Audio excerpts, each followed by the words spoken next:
Okay, let's see if I still know how to do this. Good evening, everybody. I am starting on time. Funny what a little bit of time off will do for you. So, kind of feel like this is better left. I did say that I would answer questions about the hiatus if people asked me for posterity, because I know some of you prefer watching through VODs or can only watch through VODs. I have not been feeling great. And the same could be said for today, actually. But I think there's a certain point where you sort of say, well, I can sort of hide from it forever and hope that it gets better, or try and do a better job of managing through things, and keep going. So Monday didn't quite turn out. It would have been nice to get back to Stellaris, but we'll try and do that next Monday. As it is, I don't know quite whether or not I will be back to the old schedule or not. We'll see how this goes. The last time that I did this game, I don't think it went very well. How are you doing, Mingo Duck? Good to see you again. So I will try and do a better job of making it entertaining. And if nothing else, I mean, we do play... Hello, Sam Samson 1981. How are you doing? Thanks for coming back. Thank you, everybody, for coming back after an extended away time. But yeah, the idea is, I mean, games are supposed to be something that, I don't think it's good to be distracted from bad things, but maybe provide us a little bit of an outlet. I do tend to find that I work a little bit better, or I get over just generally being in a bad state whenever I'm putting my mind towards something. So whether that's reading a book or, working on a problem or something like that.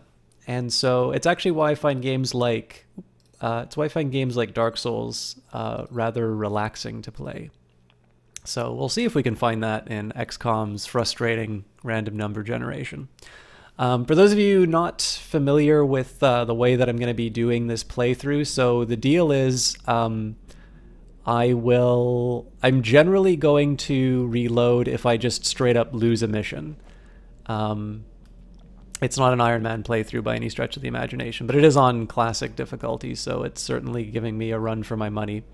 So if a squad's wiped out, I haven't quite worked it out to keep that, let's say, fun for me, and sort of conducive towards a good stream. Let's say, like, if the squad gets wiped, and I just, it puts me in a position where I lose the game. That is something that can happen and is a legitimate feature of XCOM. I just, personally, it's because I want to move on to other things. I don't quite see how I'd be able to make that work. So if I lose people during a mission, that's, them's the breaks. I'm going to try not to just reduce every mission to a perfect one, but it may turn out that way anyway. And what I'm going to do instead is try and take the lessons from previous missions and or previous attempts and get better. So let's jump straight into it. So ideally with a sniper, I want him on the high ground and with a clear shot. I'm not crazy about this move because I'm probably going to break my rule of no double moves straight into the dark as long as I can put them behind cover. The real question is, do I want to put them here? Which is like one full move and a little bit. Or do I want to put them up here where I don't get a high ground bonus, but I do potentially get access to other enemies? Let's give this a shot here. Okay, so I know I'm somewhat secure in that area. So what I'm going to do now is I'm going to aggressively move people up to to be able to claim the meld. So the idea here is the reason for breaking the you know, don't do 2 moves into darkness. Hello, Cringy Cat. It's great to see you again. How are you doing? The reason why I'm breaking this rule now is that I'm not going to be exposing any more of the map than I've already seen. So I don't have to worry about some nasty thing coming out to you know, to hurt me. Obviously, I'm not going to put the guys, you know, in open territory. Material ends and the machine begins. It's not going to win any beauty contests, that's for sure. Okay, this is going to get a little tricky. I'm on it, Commander. Target acquired.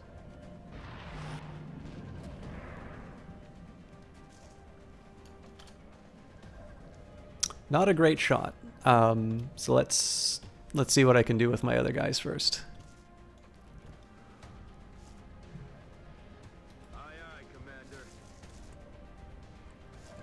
Oh, that was Overwatch. I should have been paying attention. Anyways, I got lucky there. I'll be honest with you, Cringy Cat. I took a hiatus because I'm not feeling well. But I am doing my best to, you know, put a brave face on things and get on with the whole business of trying to be entertaining on cast. What have you been up to recently? Is there any way to tell what areas will expose you to the enemy? Not really, Zodicide, because that would defeat the purpose of Fog of War, right? Like if you had a way of knowing that there was an enemy sort of behind a particular area, well, better than nothing, I suppose. If you had sort of knowledge of where the enemy would be, then you'd sort of be in like, there wouldn't be any reason to sort of hide that information from you. So I do face a little bit of a dilemma with my sniper here, because I'm not sure that they're in any really good spot to take down one of the floaters. So I may wind up regretting moving them over here. But what I'm going to do is I'm going to set up the assault in some Overwatch. So if they try and flank, I'll have a reply. Ooh, that's not the one I wanted to. Yeah, I didn't think that through.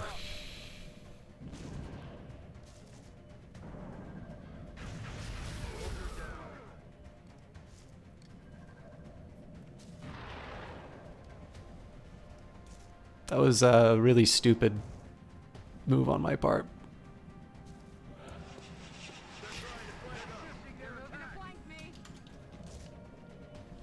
Okay, so I don't get a free shot on him, unfortunately.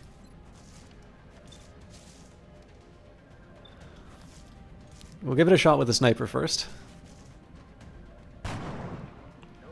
Cool.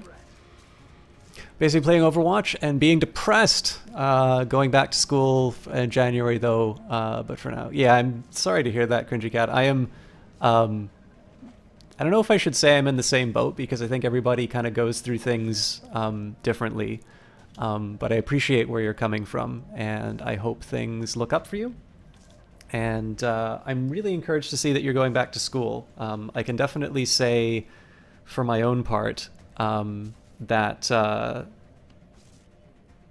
don't know, like there is definitely a headspace that you benefit the most from school in, and it sounds like things weren't quite working out for you when you were there, and I think a little bit of time away will allow you to sort of reconnect with some of the things that you were originally interested in, and hopefully it'll be a better time going around.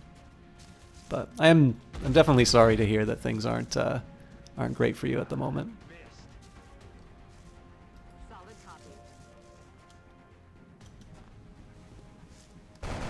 Oh, gross. Absolutely, Cringy Cat, and likewise. Have you had a chance to stream at all? Like, yeah. I don't see this as as ending particularly well for me. I definitely got quite... I got careless first of all, and then I let the carelessness sort of stack on top of itself. So we'll see how far we can get with this, but I'm not very optimistic about my team's chances. Which means I'm going to be a little reckless. Okay, that's encouraging.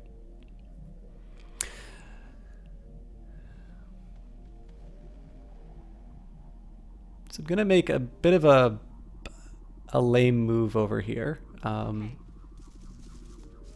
going to use the opportunity to reload.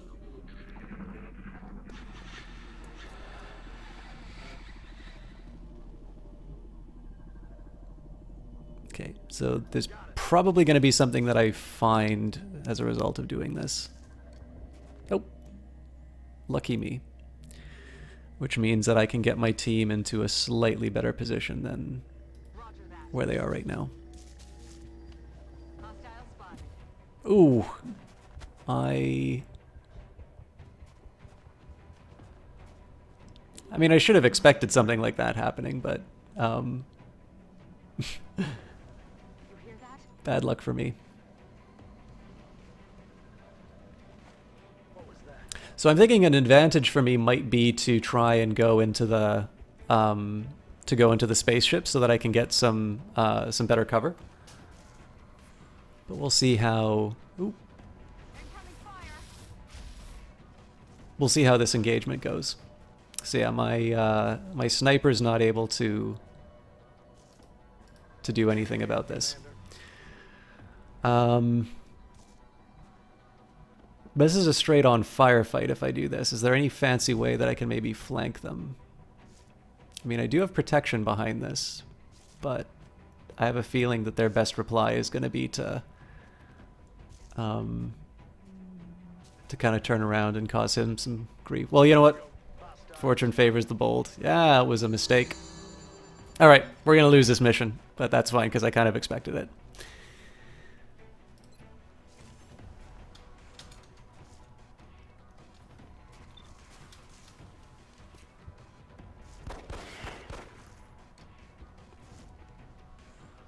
Okay, so I have a little bit of a dilemma now, which is, do I try and get the kill on the thin man with a grenade, or do I try and deal with the immediate problem in front of me of this thin man? Especially because he can potentially move up and cause some problems for my sniper, but I'm pretty sure my sniper is going to die to the shimmering dude. This is actually a surprisingly good spot for that guy, just because, like, there aren't any really great flanking positions for me to be in.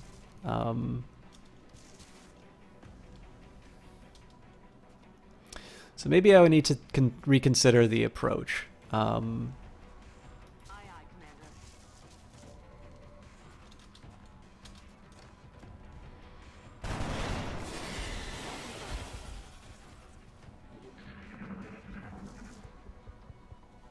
yeah, that's...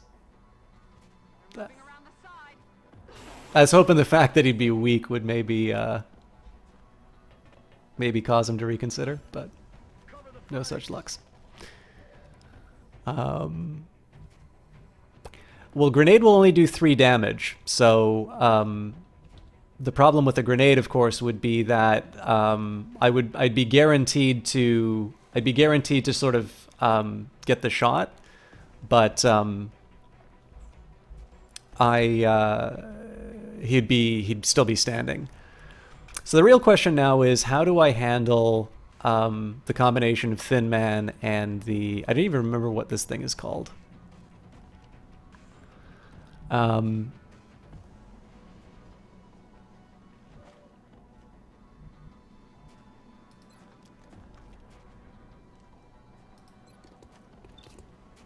So it's 65 to hit, or... So it's 65 in both cases. So it's not a great shot, but let's see what can happen when we go after the Thin Man. Okay. All right, have a good one, Cringy Cat. I'm really happy that you stopped by, and best of luck with school, although I hope I get to see you before then. So one problem I run into is I don't think I'm going to be able to flank this this enemy. Oh, I am. Okay, so I'm basically praying for a crit here.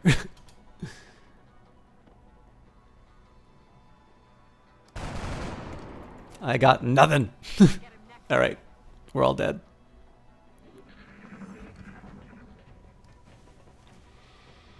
They're repositioning on us. I can't believe that worked. No, please, no.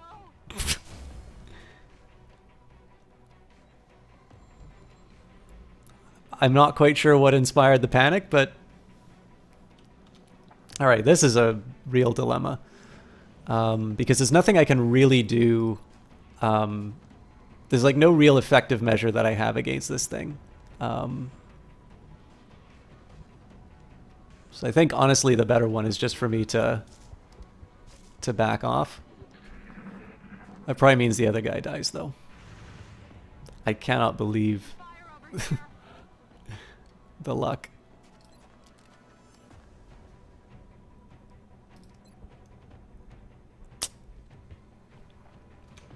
Okay, so there's another approach we can take. This should be protected. So what we do here is we toss a grenade. So this is going to do damage to the guy, and it's also going to open up the cover. So now I should get a flanking... Oh my god. Still, it's a better shot, so... And it didn't work. Do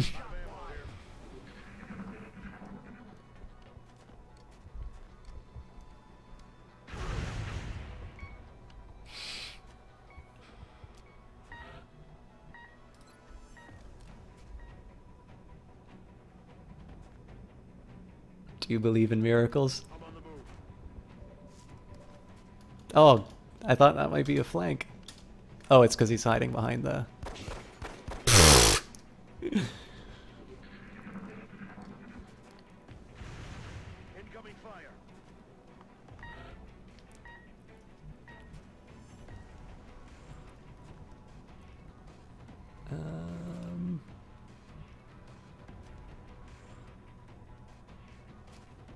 Yes, Commander. Do you know what? Sometimes you just gotta go point blank. How is that still in cover? Operational objectives. I don't know if I really want that. That was me being ridiculous. I don't really know if I want to keep that win.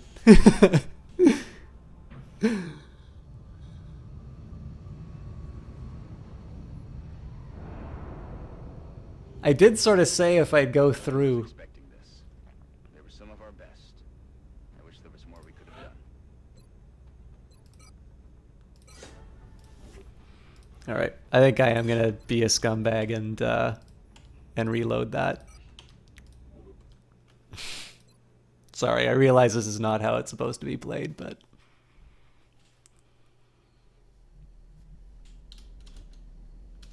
yeah. Well, my view on this Zoticide has been that the game, Double time. so like. That's what we're looking for. The game is sort of built that if you're in a straight up firefight, like if it's one-on-one, you and the computer has an advantage. And the reason for that is that the AI is surprisingly good in a lot of ways. It's worth thinking, like every time in a game, like the developers have got the deck stacked against them. It's like every time they do a good AI, people will accuse them of like cheating, like knowing where your positions are or something like that. And then even when they have a good AI or even a normal AI which has moments of like inspiration or something like that, people will always point out like the times that they make just knucklehead moves.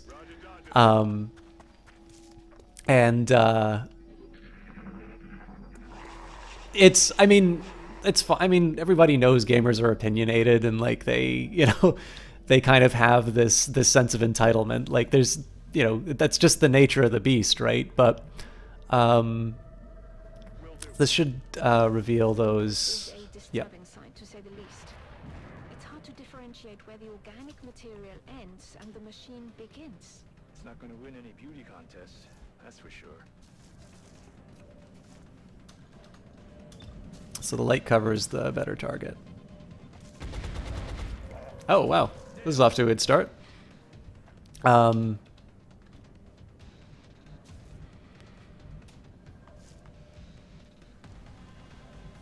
But yeah, so I don't know. Like I think honestly, I think the AI for this game is not bad at all.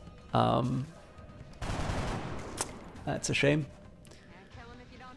Okay, so the big question is whether or not I want to. Okay, so I can't run and gun this guy anyway. So what I'm gonna do is I'm gonna move him up. Oh, you know what? I don't have cover over there, I don't think. Well, I'm committed now. I don't want him to fire. Basically, I want to have a couple people on Overwatch, so if this guy moves to get out of his bad position, we get 2 free hits. There are aim penalties for Overwatch, but basically I want there to be a cost for him trying to get to a better spot. Okay, I can live with that.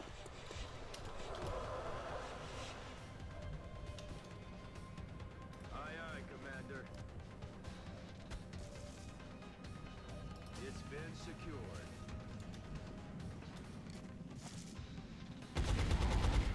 Wow. All right. Now I'm really going to be a scumbag and say, I like that start. We're keeping that one. But yeah, anyway, so I'm busy rambling on about some of the AI stuff. Like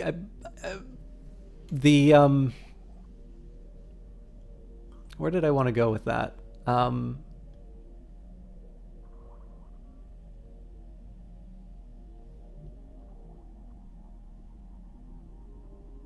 Oh, right. So the way I think the game is set up. So basically the game is expecting you to do things like use grenades to knock down walls and things like that. Basically to create a situational advantage based on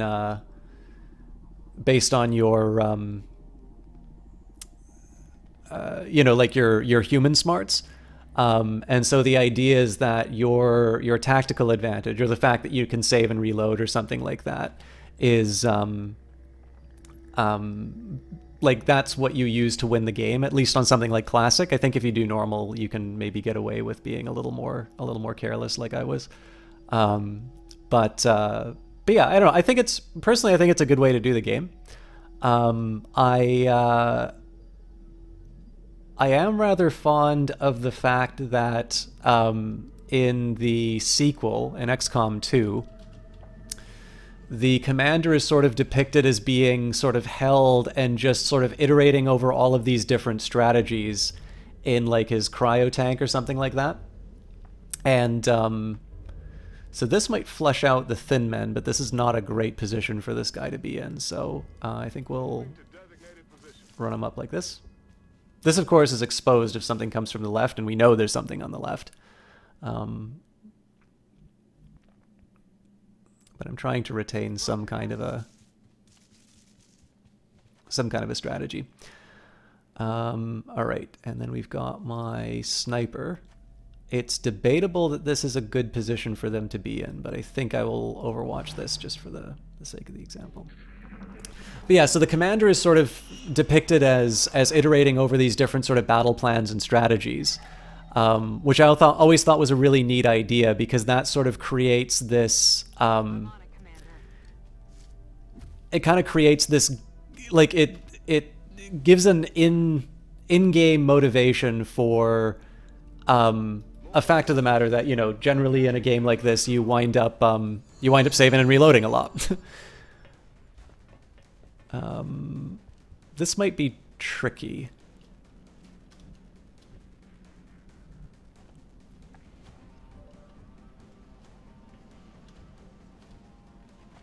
I think I can make this work, though.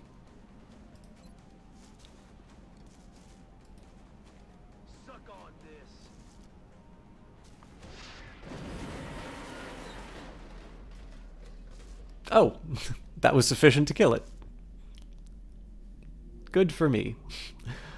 But yeah, so it gives sort of a motive. I mean, obviously the ability to save and reload does not need to be motivated in an XCOM game, but I think it's a nice touch. I like the fact that the developers sort of took the time to say, it's like, well, why do we see this rather unnatural behavior coming from, coming from the commander?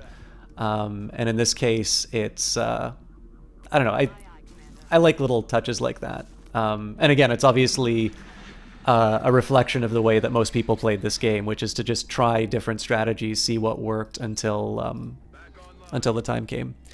Infamous Matt, thank you very much for that host. How are you doing tonight? I feel like you've been here before, but I don't think I have seen you in a while. I hope you're here.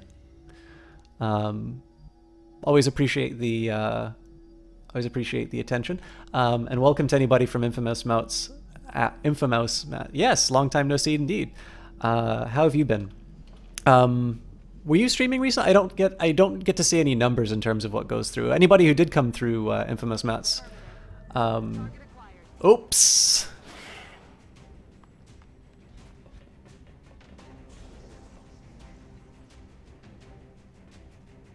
This was so good otherwise. So I don't think any of the Hail Mary shots are really going to work from there. So let's set up by this rock. Just host, but yeah, you stream? Okay.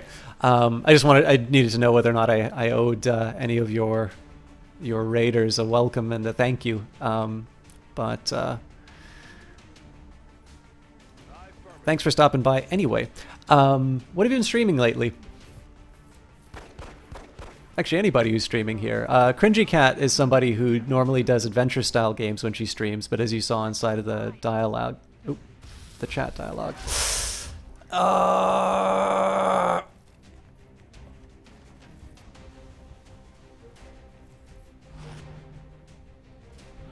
You know what?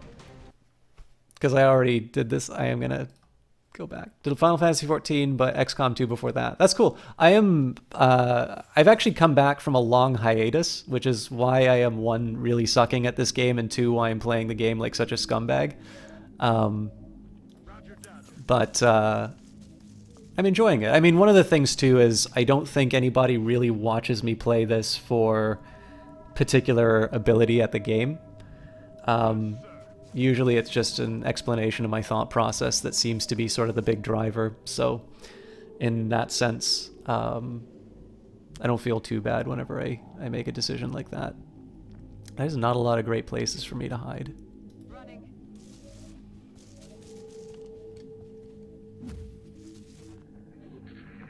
Well, see, again, we were talking about XCOM 2. Like, the game very clearly motivated that behavior in the commander by, you know, when you find him, the fact that he's, again, iterating over these different strategies. Like, it seems to me to be, you know, as good of a motivation for, you know, for the way players play. I mean, more importantly too, like, I don't know, like, there obviously, especially since Cuphead became a thing, like, there have been a lot of conversations in terms of like game skill and how much does it matter and so on and so forth. Like, at some point I think people just kind of need to get over themselves.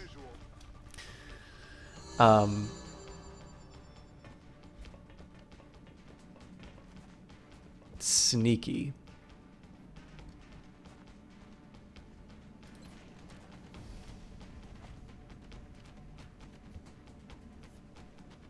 40% chance versus... Well, it's both 40% chances, so... Let's see if I get lucky. Oh, I did get lucky. Yeah, well, that's just it. And I mean, again, it is sort of... It is built into the game. Like, that is part of the experience. But it's like... I don't know, sometimes... You know, sometimes you just want to... You just want to loosen up a little bit. Like, you don't want to... You want to have something that's like relentlessly punishing. So I don't know. Like, it's I try to I try to use it as an opportunity to learn the game a little bit better personally. And again, I'm sure somebody will explain how I'm playing XCOM wrong or something like that. But I have a friend Alex who kind of likes to smack talk a little bit about my habits when playing XCOM. But it's my playthrough. I'll play how I want. Yeah, exactly. I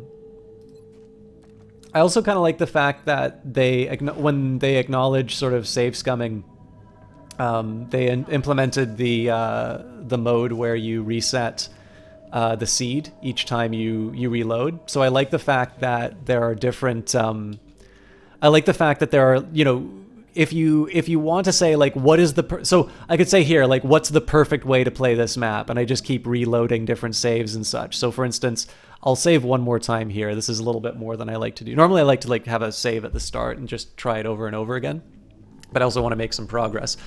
But like one approach you can take is like, okay, so what is the best way for me to approach this particular situation? And then if the other one is like, I feel like I got it kind of screwed on that RNG, well then you have the one which will again randomize the seed based on your playthrough, and based on your reload, and at that point you really get to see whether or not your plan was is that right? My voice would be perfect for ASMR. I hear that a lot. I've never really watched ASMR. Well, actually, what I saw was there's a person on a stream team that I used to be on, and like they would do ASMR style casts where they would always kind of talk like this, and it's a really harsh kind of whisper, which I've always found mildly hilarious. But in case you didn't notice, I didn't really like that guy that much. So here I'm trying to get the flank. 67 still isn't a great shot. I could have also tried to rocket launch it.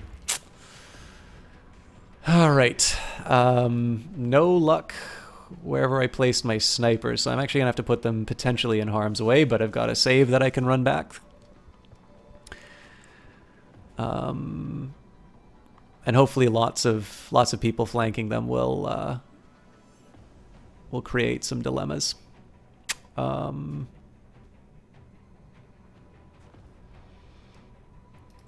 And I'm gonna go for super boldness.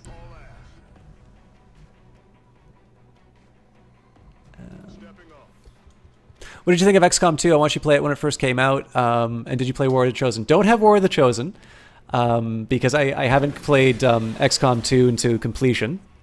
I thought XCOM 2 was everything that was good about XCOM and then just cranked up to 11. I really, really enjoyed the game. And I fully intend to go to XCOM 2 after I finish this. I have no idea what the timing on that is going to be, but it's I don't know. It's a really wonderful series. I think Firaxis had a hard job of taking a game that's obviously so influential to a lot of designs. Oh, I might die. Oh. Made it. So obviously, like, everybody loves XCOM. It's a really great series, but you have a tremendous risk disappointing people with the version that you make. And I think what they did was they made a game that sort of acknowledged that there has been game design, in the few years since it was released. Oh yeah, I don't know that RNG, but I'm just gonna accept it. But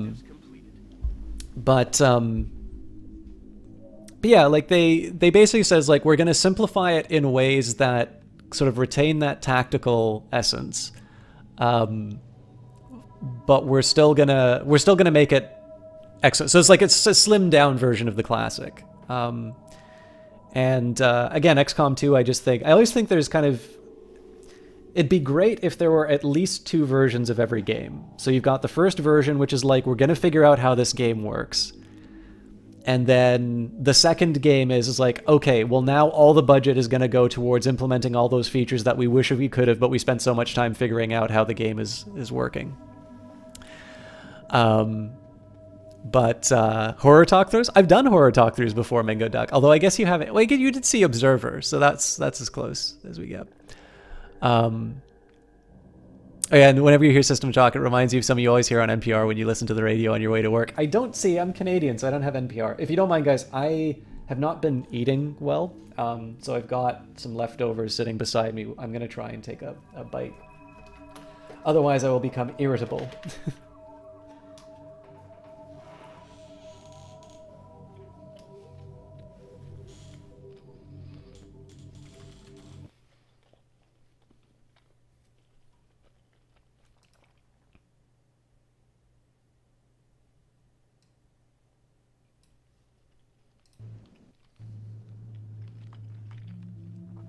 Yeah. Sorry about that.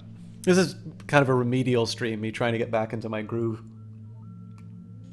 So sorry if it's not up to the standard. Yeah, the problem is, Odyssey, that if I eat, you get to hear the sound of like some chicken being masticated through the mic, which is not always that great. I think what they've done with both XCOM and XCOM 2, with the original aka Enemy Unknown, is to what Enemy Within, then XCOM 2, then War of the... Yeah. Actually, so for those of you guys who like sort of game development sort of things,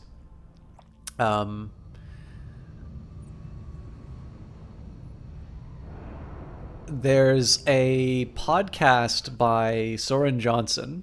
He's the guy who was a programmer on Civilization 3.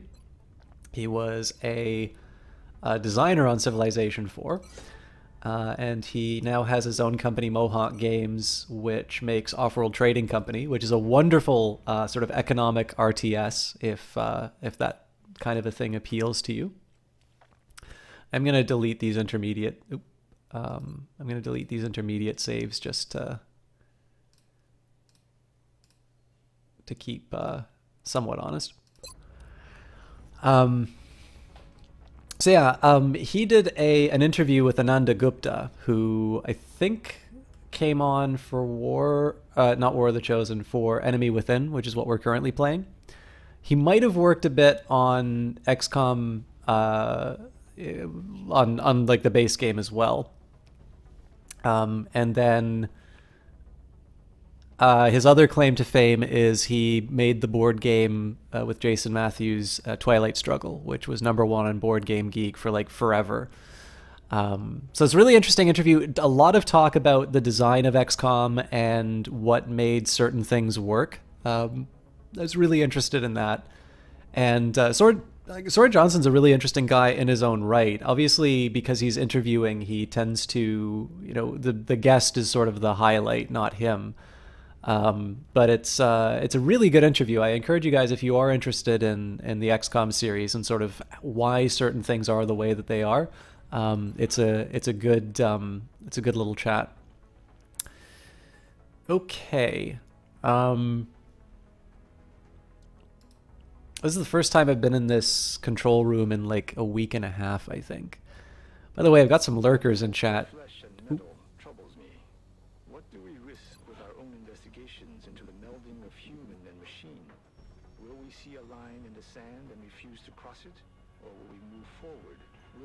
Sacrifice everything for the sake of total victory. I have to believe that is not our future, provided, of course, that the aliens' technology remains in the right hands. There's a couple of people lurking who I'm always very happy to see in the chat, so welcome. There's a few things. Here's one of the things I'll talk briefly about this, because we're sort of back to the basics with XCOM. So the game is broken down into two parts. There's an idea that comes from these podcasts I was talking about called the Covert Action Rule. Now, Covert Action was a game that Sid Meier made, and it was a spy game. And it's occurred to me, in my view, espionage is quite under.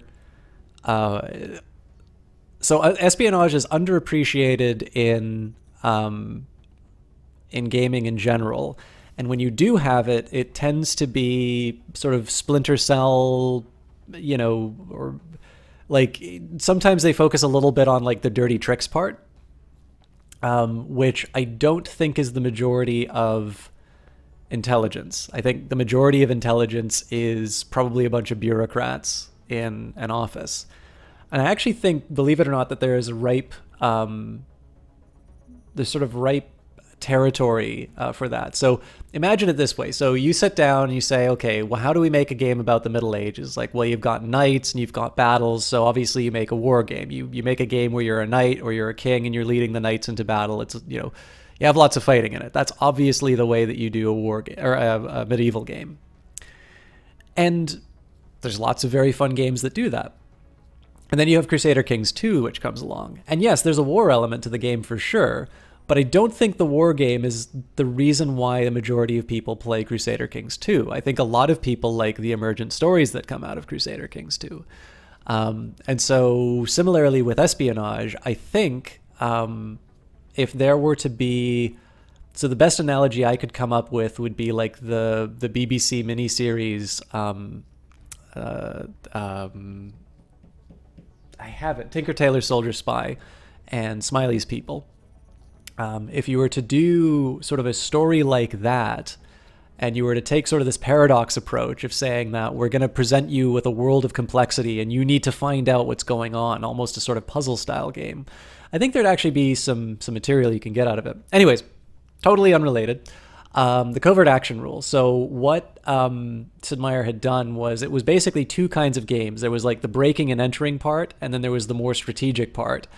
And it didn't work so well. And sort of the covert action rule was that it's better to have one good game than like two great games, I think it goes. So the idea is that in covert action, like you'd get out of the one game, which was really fun, and then you go into the more strategic game, which was also really fun, and you'd have no idea what you were doing. So one of the first questions that Soren Johnson, well, maybe not the first, but one of the questions Soren Johnson asks of Sid Meier, because of course Firaxis is his company, is, does XCOM break the covert action rule?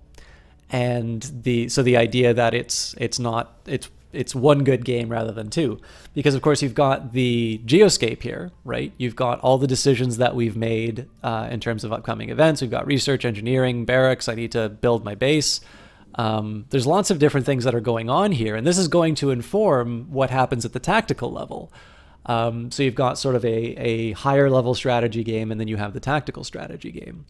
And I think the reason why this doesn't break the covert action rule is that I don't think anybody looks at XCOM and says that this menu is the essence of the experience. What it is, it's a little bit of seasoning. It's a bit of a mental breather between the really stressful RNG parts, and this is sort of the higher level management part. There are, by the way, people I know who don't like this part of the game.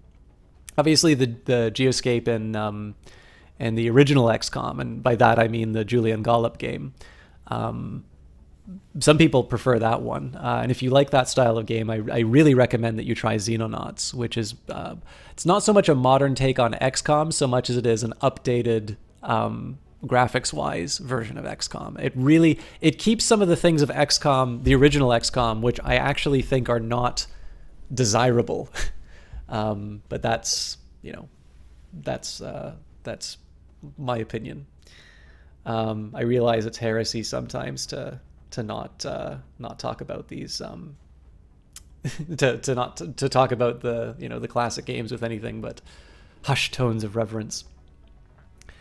But find a breather between the high-end strategy and the RNG that can frustrate you. Yeah, I mean, the one thing about this is if you make too many bad decisions in this part of the game, sorry, just one second, guys.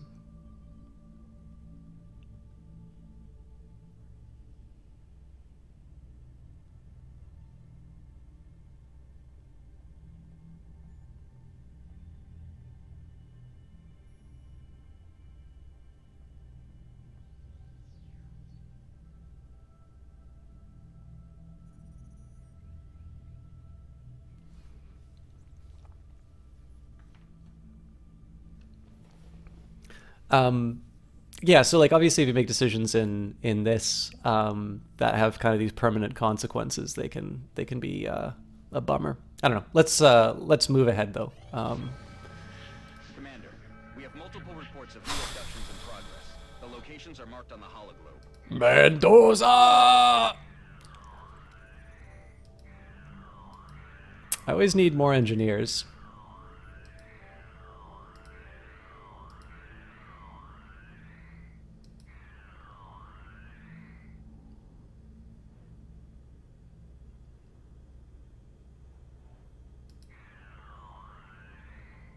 I think I'm going to go for it. Alright, so we're going to clear everybody out.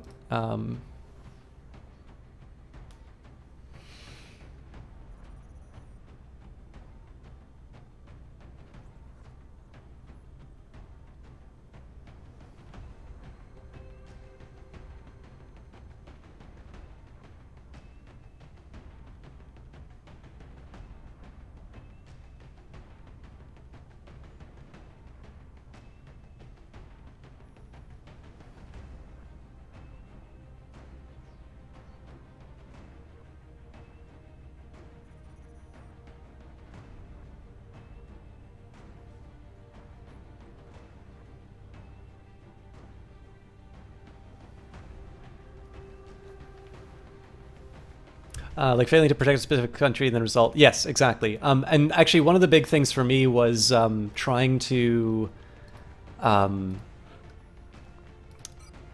like, so I didn't realize that. Like, I thought once you had satellite coverage that they were safe. That turns out not to be the case. So it's an easy way to lose those modifiers that you really want. Anyway, sorry guys, I let myself get distracted a couple times. So let's. I think I'm out of assaults. Yeah, they have a bad habit of taking bullets to the face. Clearly not my fault.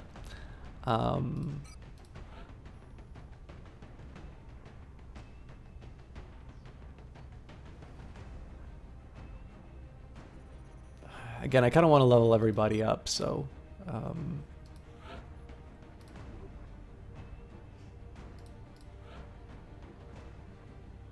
yeah, I think I'm just going to take like the lowest level of everything that I can get. As usual, we'll put a scope on my...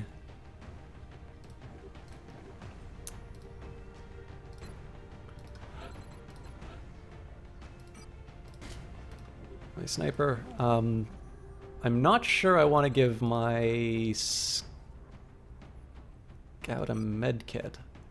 I think I'm going to go for it. I haven't been using grenades as often, so...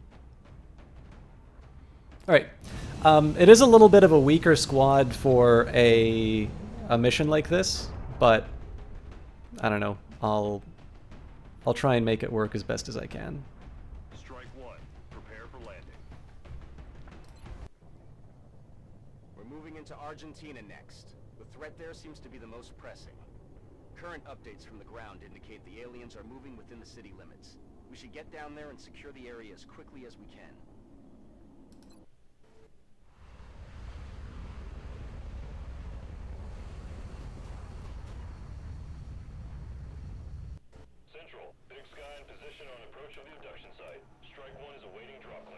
Copy that, Big Sky. Strike one is cleared to engage hostile targets. Watch your backs out there, people. Okay, so we're going to knock this out pretty quick. So one of the reasons why I zoom out like this at the start is sometimes you can get a brief hint of the meld containers. Now, one of the reasons why meld was introduced into this game was they wanted to try and find a way of making the player be a little more active. They found that people were just sort of sitting back with snipers and waiting for the aliens to come to them, and it made, like, it's one of these examples of how players, like, ruin games for themselves. Moving to position. So, in...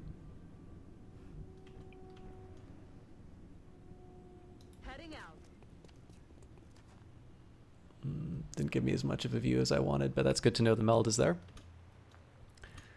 Good to go.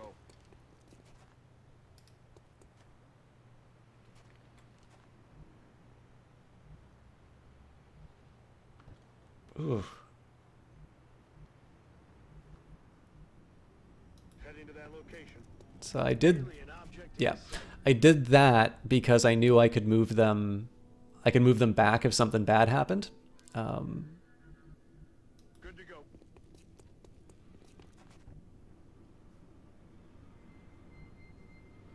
So now the question is, do we just recklessly run in for the rest of it? I think so, but only as long as I have cover for them to go to. Moving to position.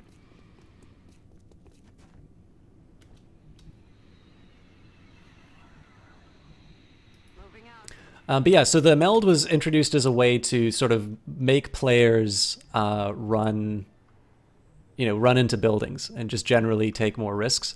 I'm not entirely sure it was always successful, because I think a lot of people find that meld is just generally one of these things you can afford to ignore.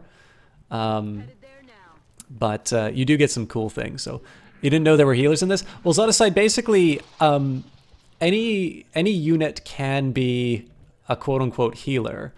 The way it works is you have... that is a dirty place to put that that meld canister, by the way. So I actually need 2 turns to do that. So what we're going to do is we're going to, again, keep everybody in cover just in case there's something ugly that comes after us.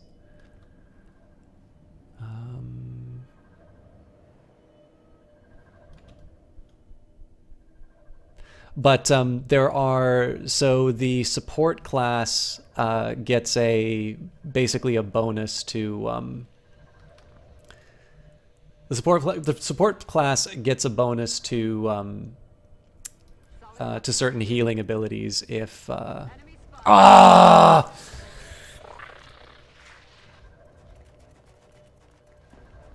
That's a bad spot for that. Shifting their attack.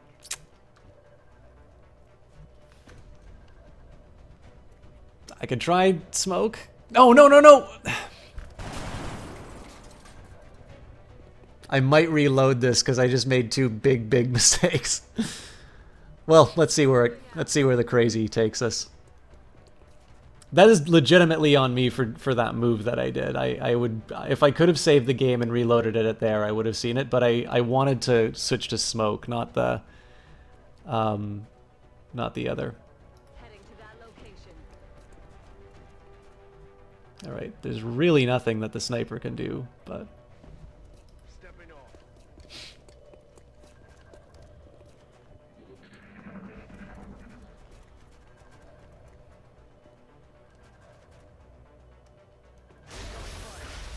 Well, that's even worse. Move, they're flanking up.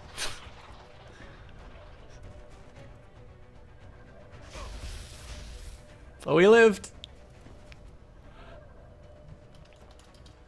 They're moving to flank me. It's been secured. Yeah, exactly. All right, just for the record, I do not think this is a good way to play XCOM. I'm just working with what I got. All right. That is not a great chance to hit, but let's... Nailed. Yeah, I actually prefer the way they did classes in XCOM 2. I'm on the move.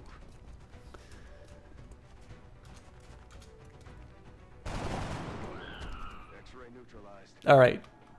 I'm making my stupidity permanent. I got very lucky that my guy didn't just get wiped out doing that. But...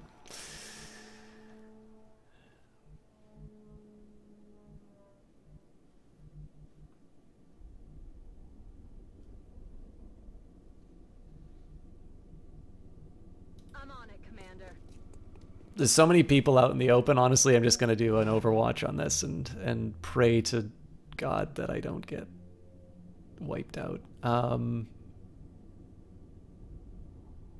on the move. Actually, this is fairly stupid of me because if I uncovered a guy in that area, I would be I'd be in trouble.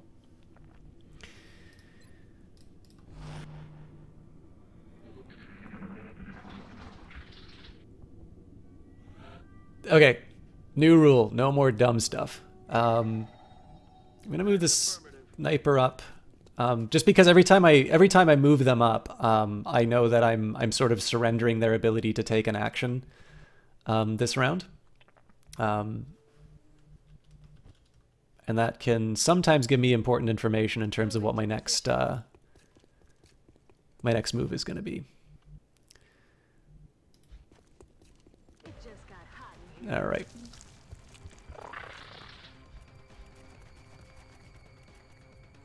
I don't quite see any immediate threats from those guys, but I'm definitely going to need to figure out a good way to get everybody in play.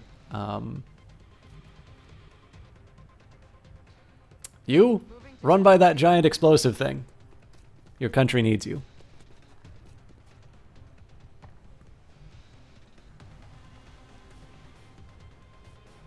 On my way.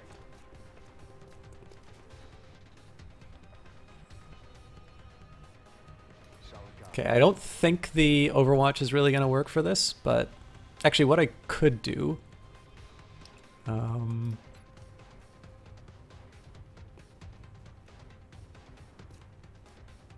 Yes! Sectoids in XCOM 2 Smoke's in the air. have been lifting.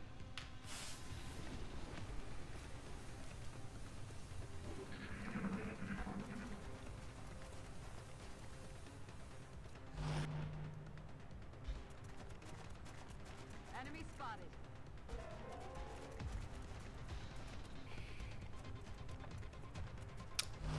Well, this just sucks, but fortunately I've got a big explosive thing that will fix that.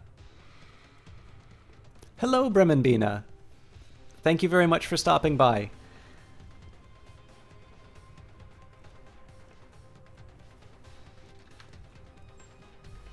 I'm sorry, guys. I am a little distracted. Just to be clear, for those of you who are just stopping in, I am off of a long hiatus, which was just due to me generally not being in a good state.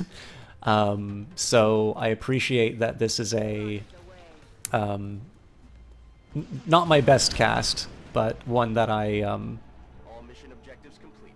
it's one that I wanted to get done because I know I've been keeping people out. But for those of you who don't know, Bremenbina is the mother of the lovely Miss Jessie Quill, who is a mod here, and we'll actually be interviewing some game developers at a sort of a convention on the weekend, I think. So, hi, Mom, and I hope you have a good evening. Yeah, like I don't want it to be too much of a like. If I just sat here and said like "woe is me" for the better part of the cast, then I don't think I would sort of be worthy of your attention. But yeah, I mean, sometimes I will admit I very rarely have ever used games as an opportunity to feel better about things. My own experience has usually been that I have written. One of the reasons why I've written so much, and why I've read as far as I can, is that I tended to find trying to work things out would help me out. And I think one of the ways that I learned to understand things is to write about them. And so, as a result of... Thank you very much, Infamous Matt. And it probably doesn't hurt that I'm actually finally playing XCOM again. The new engineers arrived this morning, Commander. We're always glad to have more help down here. I just need to get a read on my capacity again. It's 2 of 5. I should be able to fill Africa, but I potentially leave myself open to somebody leaving the council in that case.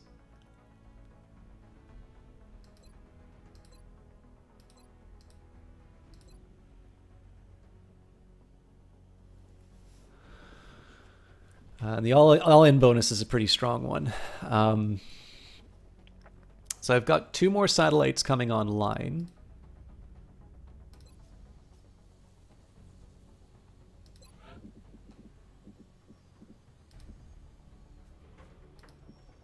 I don't have enough engineers for it anyway. Okay. So we wait for the access lift, and I think we're actually just going to clear out the lower level. But yeah, anyway, so I never really used games. I understand that for a lot of people, games are an escape. But the funny thing for me is I tend to like playing difficult games because they keep my mind occupied. And yeah, I mean, Dark Souls, I no word of a lie, I played Dark Souls for relaxation because I tend to find the challenge of Dark Souls is a little bit more about solving the puzzle. And I find that a very enjoyable experience. All right, this is what I was looking for. So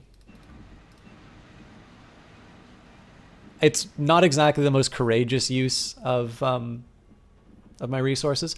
I could technically build a workshop as well, but that would basically take up... well, let's think about that. So it costs 100 for a satellite uplink. We would be able to afford it. Let's go for it. So the idea is that the workshops should sort of be in a column like this. I should have a power generator at least down to the steam, and then maybe I'll put my labs. I don't like sort of vertically developing this stuff, but I kind of got I got myself into a bit of trouble in terms of where the steam was. So I try to get as many adjacency bonuses as I can.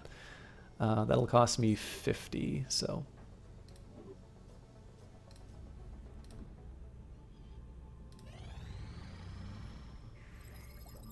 Okay, so just a reminder in terms of what I was doing here, I went straight for beam weapons because that's going to be a major advantage in terms of taking down enemies. And the idea here is that I'm at my lowest risk as far as my troops are concerned. So I have like the lowest investment in terms of their skills. Now, of course, that's different from when I started researching this, but beam weapons are going to allow me to take down enemies. And the idea here is that offense is the best form of defense. What I will be doing as what I'll sort of be doing now is I'll be catching up on the armor as sort of a second best, because of course at that point I will have built up some skills for my troops. Yeah, exactly. I also think the aim's slightly better on them. I just feel like I hit a lot more with them, but I could be completely imagining that. So, by studying the methods used by the aliens to manage energy consumption and heat dissipation in their weapons, we've advanced our existing laser-based weaponry designs well beyond what we had previously envisioned. Remarkably, we now have a working prototype that is both capable and portable, a development that we had at one time considered impossible. Although we've had to reduce the size of focusing lenses in the process, we've found very little decrease in the overall output or accuracy of the weapon during initial testing. Laser Pistol relies on the latest advancements to provide a more powerful sidearm that does not require reloading in the field. Use the build or buy item option in engineering to manufacture this item. Laser Rifle relies on the latest optics technology to offer a substantial increase in output over the conventional X9 rifle. Use the build buy item option in engineering to manufacture this item. So I'm still not ready to do xenobiology. So precision lasers are going to cost me another month. Heavy lasers are also going to cost me another month. Or I can start building up my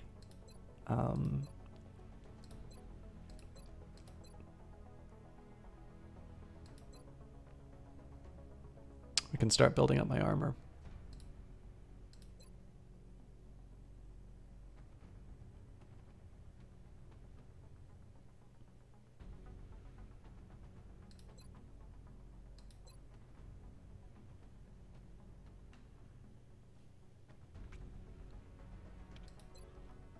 It is really expensive.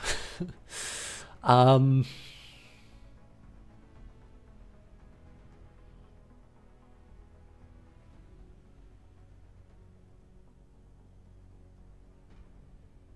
think I'm going to go for the heavies. Appreciate your efforts to support the research team.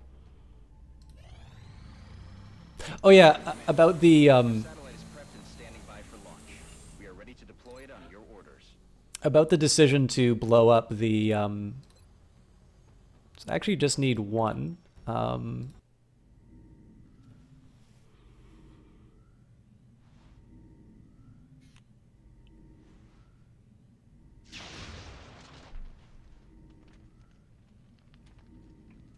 That's true, Infamous Matt. But I have a feeling that I'm going to be my missions over the next little while are going to be about. So like, I kind of have to deal with this. I've got 3 potential places that that are going to leave the council. I'm almost certainly going to have to pick a mission inside of the UK, which means that I'm not able to pick scientists. That's kind of my main motive. It probably is going to not be the right decision, but... Commander, the Council is requesting your attention. Secure transmission coming in now. Portent. The Council has been monitoring unusual reports about a hijack attempt on an unauthorized French military convoy. Although the alleged perpetrators were human, our intel indicates that the aliens may also have been in the area. If true, this raises a number of questions about the cargo being moved. We'll need a squad to investigate. Central should have a complete report momentarily. All right. I believe this is an exceptionally difficult mission, which I am going to be reloading constantly. But hello, Jess. We are confident that you will handle this matter with discretion.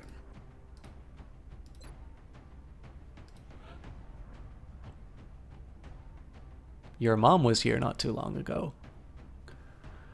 I'm not sure if I want to bring... You know what? I will bring a sniper. I can never remember how the distribution works. I should actually figure that out, but...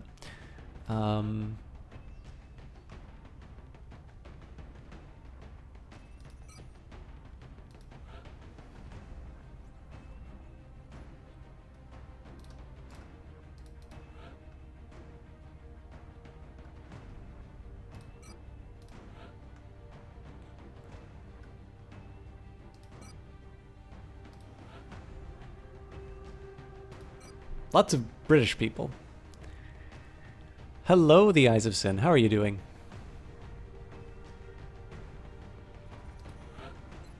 Okay.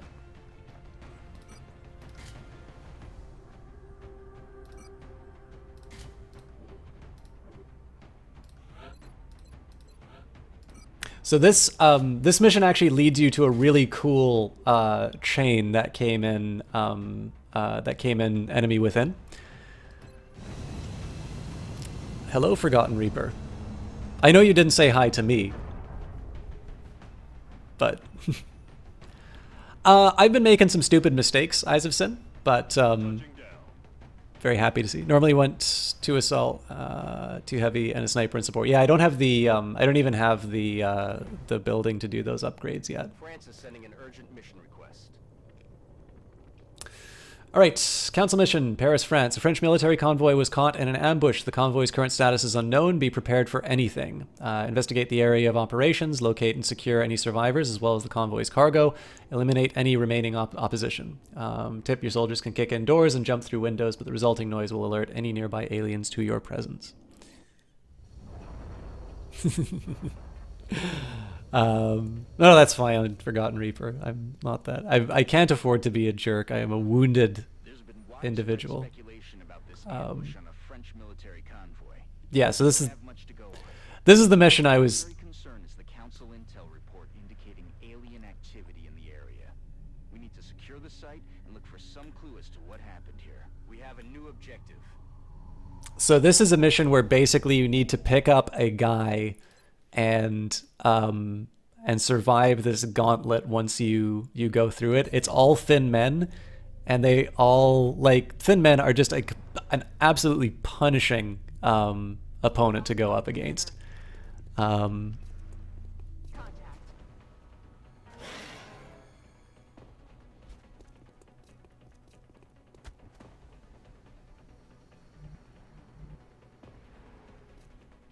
right. There is going to be a lot of reloading on this one. This mission is absolute nonsense. Oh, second host from Jesse Quill. Well, thank you very much for the follow, Forgotten. Hey, there you are, Jess. How are you doing? I talked about your interviews that you'll be doing, but unfortunately, I don't know all the details. So if you have a second and you would like to you'd like to sell yourself and your interviewing abilities, feel free to let chat know. I know it's on Saturday, but I don't recall exactly what the event was and how people can sort of witness your contribution to it. So it's quite possible I'm going to lose my sniper on this one.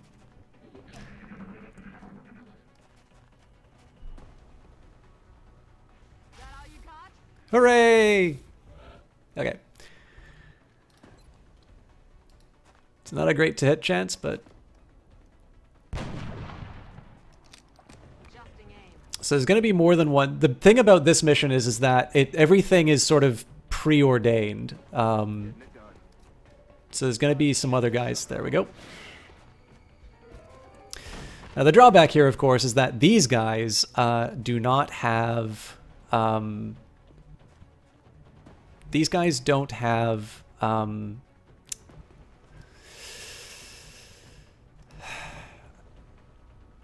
like they're not prone to grenades because they've got four health over over 3. So I think what I'm going to try and do is lie in wait for them where I can. If it was more clever, I'd find a way to get somebody on that roof, but thin men are a fantastic way to lose your entire squad very quickly. I don't have a lot of options here. Oh, you know what I can do? Well, you know what? It's early enough. I'm going to be a scumbag and reset if it just comes down to it, so I'm not going to use the smoke right away.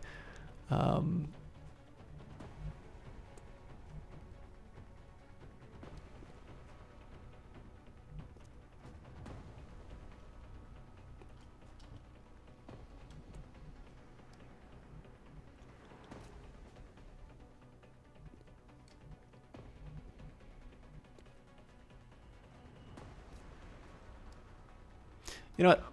Let's try...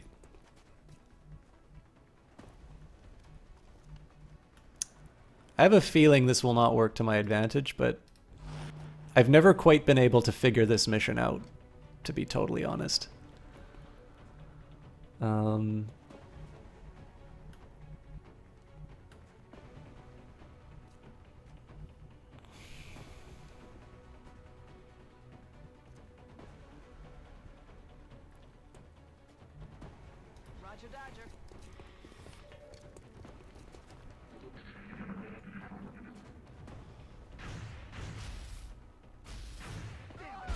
Fuck that! Oh my god. So his Overwatch meant nothing. Alright. Like I said, I'm going to be a total scumbag on this one because it's a tough mission. Now, one thing I haven't tried before is going around the side. So let's see how that works. So for those of you who don't or haven't played Enemy Within, this is a mission specifically from that DLC. It's a great DLC. I think it's basically the definitive XCOM experience. But some of this stuff is tough as nails. So please don't reveal enemies. Thank God. This particular mission, so again, the nice thing about this mission is that the more you try, so if you are somebody who really likes playing Iron Man mode, the sniper would have been better positioned on here, but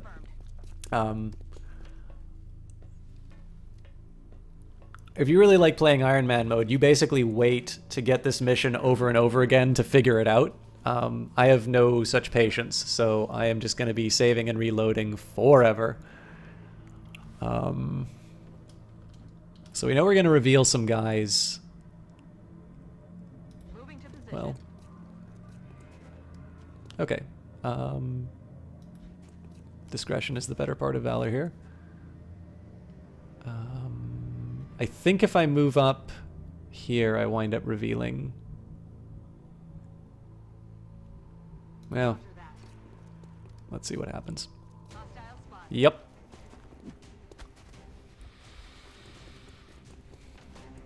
Okay, so what is a way I can protect this person? Oh, there's really no good way for me to protect that person. All right, well, I might lose my sniper again.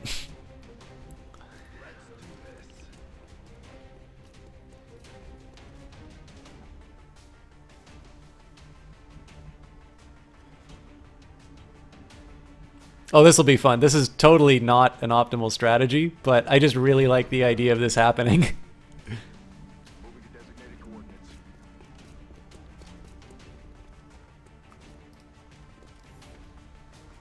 Surprise! You kidding me? Well, that'll give him something to think about. Yeah.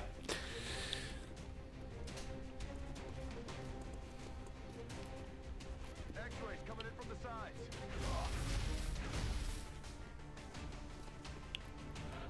So as you can see, this mission is a... This is out of everything, and I've done much later content in this game. This is the mission that gives me nightmares. Roger that. No hi for Mingo. I said hi to you.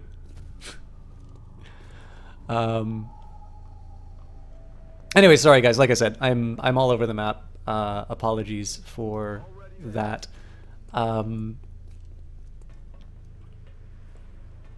Hello, Unknown Brigade. I do also owe a few shoutouts. Yeah, I'd say out of all of them. Oh, for God's sake! This is my least favorite feature of XCOM. Is one wrong mouse move and you are you're left trying to figure out how to deal with the situation they just put you in. But yeah, so this one actually, what you're going to be seeing here is I'm dedicating myself to solving the problem of this mission. I'm going to find out what makes it tick, whether it kills me. I'm on the move.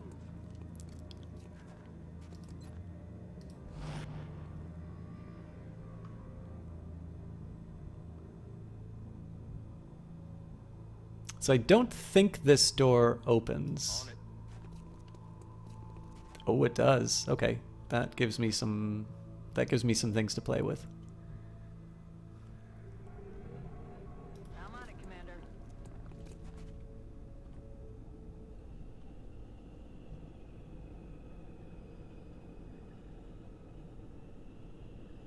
Heading to that location. Okay, so this is just me hanging out. I'm a little scared that they're going to reveal the aliens if they go any further, so.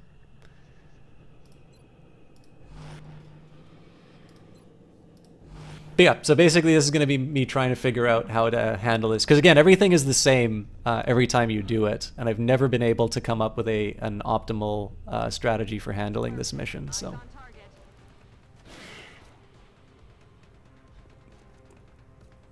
Okay, well at least his rooftop advantage is gone.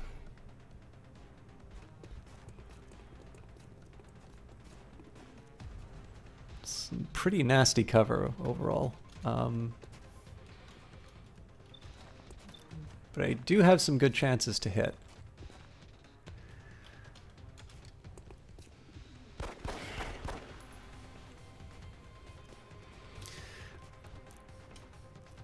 Okay, so Heavy's up next. I'm surprised that's not... Oh, it's because he's got other cover. All right, well, now we know why he didn't pass sniper class.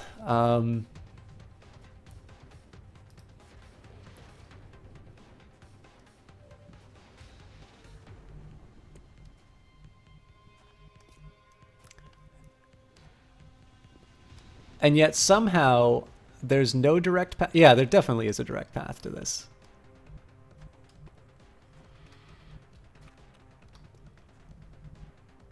So at this point, I'm just thinking like running up straight into this. This is not an optimal use of my resources, obviously, because I dedicated 2 actions towards taking this. Oh no, I forgot to do run and gun.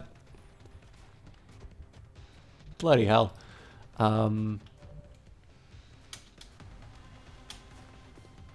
Well, if anyone dies, we're reloading again because I'm an idiot. Yes, the idea was I would I'd like do a shotgun to the face and that would clear out that guy. But instead, I think he's gonna take a crit for 9. Okay, it was a hit for 6, but.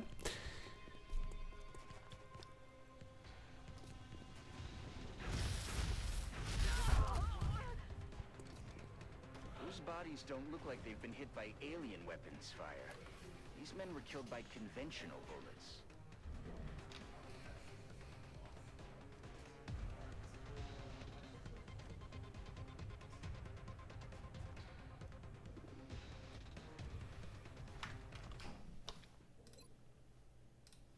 So nothing for me to really say about that other than I made a mistake.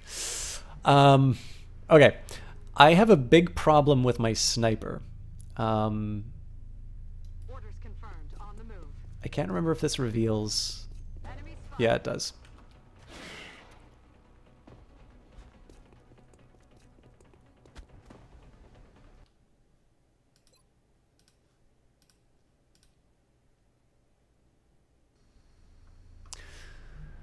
So one of the drawbacks, of course, is that you move a sniper into position, and it leads to them being a target. Rolling out.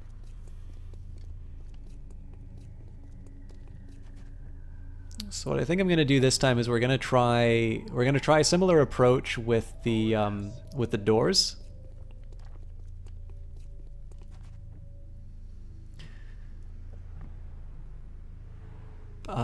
So Shotgun Bro needs to. Affirmative, moving out.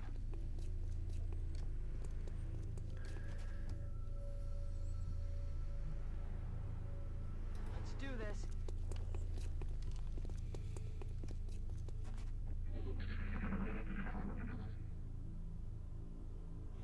Okay, so round 2 is setup and. Moving to position.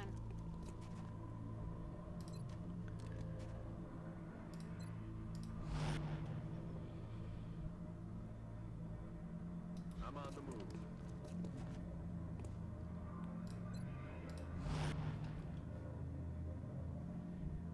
I'm on it, Commander.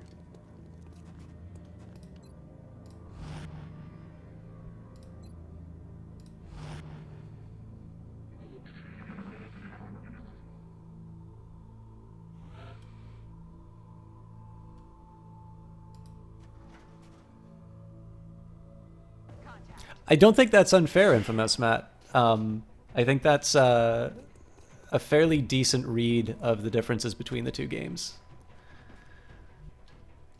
All right. Not quite what I expected, to be honest.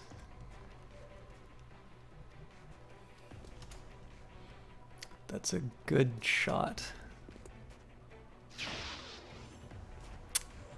A shame. Oh, damn it. Enemy is still alive.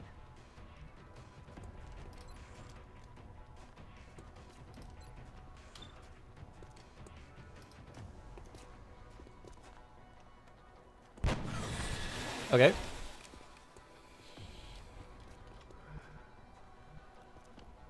Now, obviously, if I felt particularly paranoid, I could fire the rocket. But in this case, I'm just going to go for some good old vanilla boom boom. Yeah, the stealth. Well, I mean, one of the things I love about the stealth is it's just such a stylish addition to the game. Like, I realize it sounds so adolescent, but like I really like the showboating that they did in it. Don't have a lot of hope for this, but we'll see. Okay, so let's see what their reply is. Again, these guys have some pretty solid aim and some deadly weapons, so. But I think we've got something we can work with here. We've got some flanking opportunities. So priority number 1 is we need to take care of the guy in Overwatch. So it seems to me that I'm not going to be moving anybody. You know, my sniper is the go-to person. So the question is, what gives me the best to hit? It doesn't really matter which one. Arguably, the pistol is the better one for me to go for because it saves me the 1 ammo. So I'm gonna use the pistol on this instead. Okay.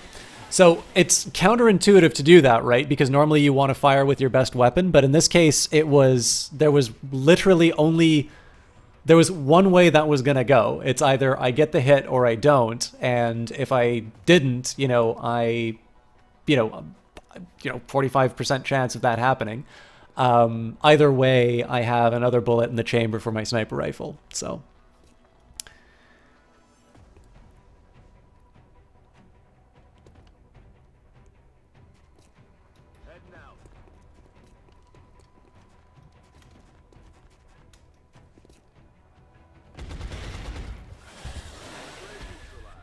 Jess also has a profoundly jealous pseudo boyfriend who needs reminding. All right, I'm gonna be a scumbag and save it. So I think the lesson for me on this mission was it's always been the start that's been the hardest for me, and I think I always failed to recognize the fact that you could open the garage door to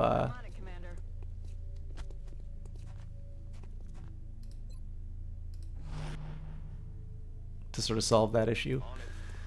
So the main reason I'm doing Overwatches here is not that I'm afraid that Alien's going to show up, but I want to have an opportunity to move my sniper and then have everything catch up. I don't think there's a lot of movement that happens in here, but I could be wrong on that. Anyways, let's get some shout-outs out of the way because I'm going to be moving in between areas. We have got Jessie Quill, who is my mod, a sub, somebody who's known me for on Twitch for a long time, and she is the reason I'm doing XCOM. She has been very adamant in saying that it's one of the favorite things of mine for her to watch. Jess is very far from a bully. I'm a bully. Jess can tell you I'm a bully, based on some of the absolutely shameful things that I have done. But yeah, I don't think you've been sufficiently bullied if you think Jess is a bully. I am really reluctant to move up like this, but sure thing, MC. Oh man, that is I think that's going to be a costly. All right, we're alive. Those bodies don't look like they've been hit by alien weapons fire. These men were killed by conventional bullets. Anyways, Jess has done a really wonderful job of putting the pressure on me to do this game, and I really do enjoy it. Like XCOM really is a special game for me, and I enjoy it tremendously. It's just it is sometimes difficult to. I don't know. I've always felt a certain degree of pressure because there tends to be a lot of backseating in XCOM casts. I could use the health kit on myself. I don't know if there's any better way. This is a really bad spot for me to be in because Sensors still indicate life signs in the area, Commander. Objectives updated.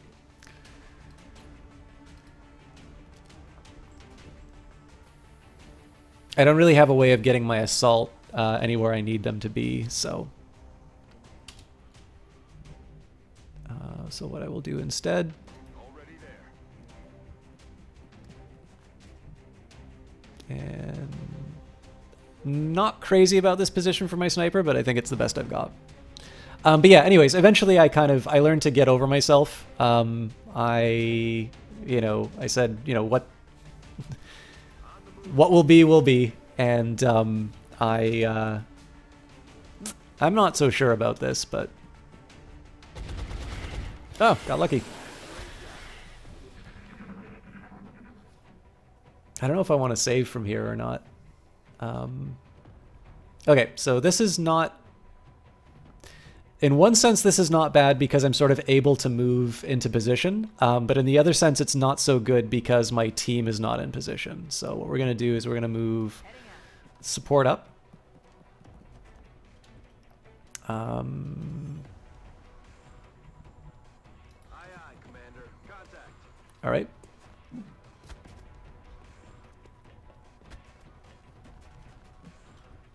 So the interesting question is, so I think both of them have a shot. I hate to do this, but I'm not sure if this is a smart decision or not.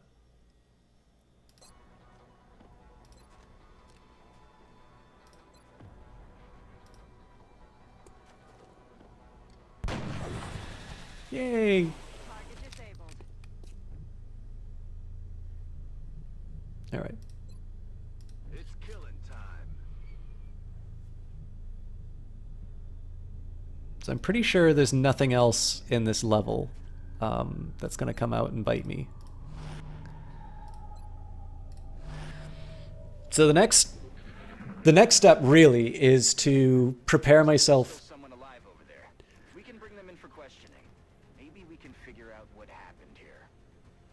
The next step here is to basically prepare myself for the alien counterattack. So what I'm going to do, I'm going to put my sniper on the roof. I actually like the idea of having a sniper and a heavy on the roof, and then I'll get my assault and my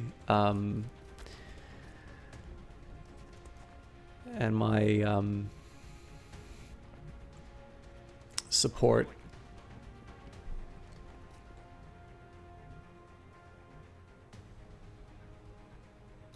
I mean, there's no real difference. Okay, so for my support, Aye, aye. Good to go. there's also an argument for putting somebody on this higher roof, but I don't know if it'll work out, because there's basically going to be 3 guys that wind up on there at some point. Reloaded.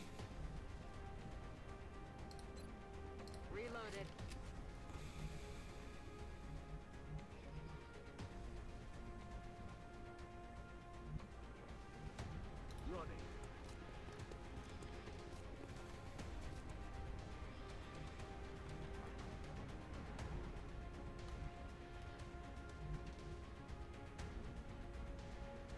Yeah. Sorry. Okay. Actually, Isasin put a really good point. So I talked about Jess as relates to me, and then I got into the game. So I'm going to put the game on hold for a minute because I'm going to have a really intense moment come up, and I'm actually going to pick up the slack. Although Isasin did not leave a whole lot left. To put it lightly, she's an absolutely amazing, wonderful, fantastic, many other delightfully positive words one might use to describe someone so great. I don't even know if Jess is still here. I'm going to feel really bad if that counts as the shout out and she doesn't get to hear the other side. So yeah, one of the important things to remember, I talk a lot about what she means to me as an individual caster, in terms of, just in terms of sort of the support that she's given. But one of the things that's worth remembering is she would not be able to have this kind of, I don't think she'd be able to have kind of this authority or this insight if she wasn't a very good caster in her own right. So one of the main reasons I like to recommend her is that she's somebody who does a lot of different work across different platforms. Like, she has a blog, she talks about mental health issues. Looks like he's the only witness to survive this. On, Well, we know he well, was again, one but of the aggressors. We need to bring him in. I really shouldn't have done more. I shouldn't have done more of the mission. Updated. Actually, because I'm paranoid, I'm going to save again. She does put a lot of thought behind it. And I think one of the biggest lines that I like to take, I think one thing that she encouraged me about, but one thing that I don't think she gets nearly enough credit for, is the intelligence that she brings to her casts. And I mean, Picking up new contacts moving into the AO. like, I hate to put it this, oh, you know what? I forgot to Overwatch. I've really put myself into a bad situation here, actually.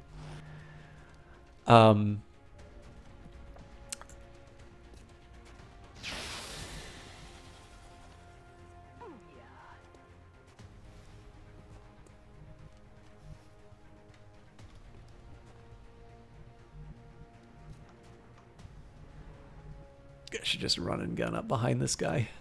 Oh, that's actually interesting. So run and gun, he'll get shot at, but he might be able to take them from the tank. Okay. Anyways, I do need to talk about Jess. But yeah, so this is one of the things, like, she's had to talk a couple of times on her cast. She's done a really good job of talking about meeting women to an audience which perhaps is very uncomfortable with that topic and tends to behave in a way that is not great. It's sort of like the gamer stereotype that we don't like saying, but we all sort of know exists. And I think one of the things that was really interesting about it is that, like, everybody like, it's a tremendous cliche, you know, oh, we'll just compliment a woman on her intelligence. That's what they really want to hear. Everybody compliments them on their looks. So it's one of these things where I have seen so many people compliment Jess on her intelligence and within the same sentence completely fail to indicate that they've had any understanding of the things that she's written about. And it's so funny because I think she is deserving of a much better audience than she really gets. In some cases, I feel that she's given a lot of herself to others who then turn around and don't necessarily appreciate the work that she does. But I think one of the reasons why I really take the time to stress on my own cast, Jess's stream, is that I know a lot of you guys like when I talk about issues. So for instance, I do intend to, hey, Melee Mage. I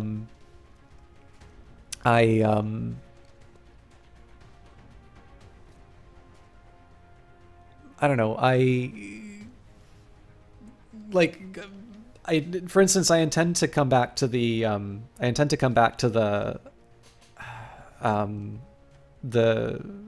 econometric stream that I did. If you want a really good opener for talking to women, use I know System Shock. It works wonders. No, it's like, I know, so, you know, I do econometrics. I talk about some of the ideas behind the games. I talk about, you know, strategy or why I think things certainly work. And I mean, for better or for worse, I've gotten something of a, you know, of a reputation for being a clever guy. And even if it's not a deserved one, right? It's one that, with, you know, all due modesty, I acknowledge, right? So I guess the best that I can say is, if that is the sort of stuff of my content that you like, I really do need to encourage you to check out Jess's stream, because all of that is there. And more importantly, she is somebody who has encouraged and identified ways in which my content can be improved that way. And that doesn't happen by mistake. Again, like I said, it's easy to, you know, to do the stereotype, you know, just compliment them on their intelligence. Bitches love that. But she genuinely is somebody who is thoughtful. And I mean, she has had to listen to me go on extended lectures about mathematics, and she's very patiently sat and listened to the whole thing. And I don't know how she finds the strength, but she does. But yeah, hopefully, I don't know, hopefully that gives you a bit of an idea here, right? It's like, she is, you know, again, it's not to undermine these other wonderful things about her. She is a very good-looking woman. She's very dedicated to things. She will help you improve your stream if you let her, especially if you pay her. She is very selfless in some ways. And these are all great things. These are all tremendous character features, and I do think that those matter for streams. But the best thing that I can say, and honestly, if you like the fact that I talk about some of my academic interests on cast, Jess is the reason that I do that. And more importantly, she is somebody who, you know, I often talk about how, you know, I'd like to do things like, I'd really like to be on a panel, or I'd really like to be on an interview show. And Jess has recommended me to interview shows, and they're like, well, I've never heard of this guy. And it's like, well, I mean, if it's just you interviewing your friends, well, good for you, but that's not much of an interview show. Now, I've still not been able to do that. So, like, that's one thing where I sort of feel like I've not quite been given my shot. But despite the fact that Jess has routinely done this, she's done this to her Patreon supporters, she's done this to her You know, she's done this just in general. If you want to watch, I mean, she talks about Psychosis during her Hellblade Senua's Sacrifice video. She consistently demonstrates this time and time again. And it is the one thing that I never really feel that she's gotten the proper credit for. And so in some ways I can hopefully return some of the gift that she's given to the cast in terms of identifying some of my strengths, by encouraging you guys to check out her stuff and see where it goes. So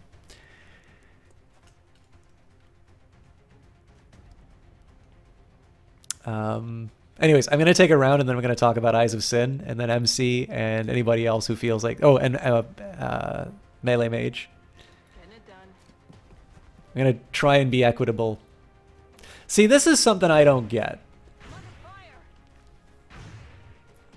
Whenever the AI goes behind cover, it feels like they don't pay the price of an Overwatch. And yet whenever I go to that cover, like, I get screwed.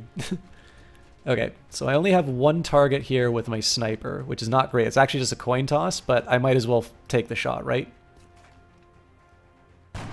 Okay, good. Sometimes, Jess, and sometimes I'm awful.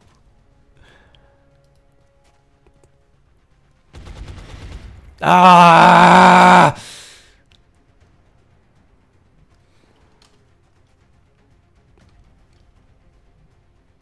So I can use a run and gun here. Solid copy.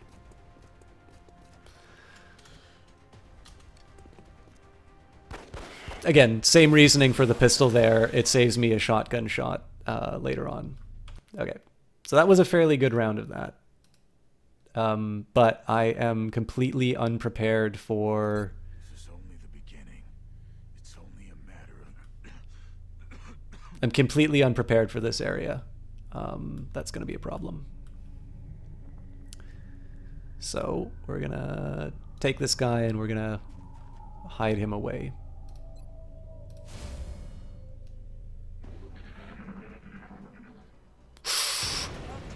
Oh, good. Okay. I thought there was a guy who's dropping down.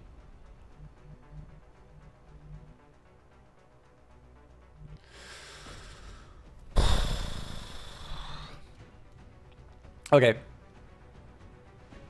It's not my favorite choice, but I am just gonna leg it.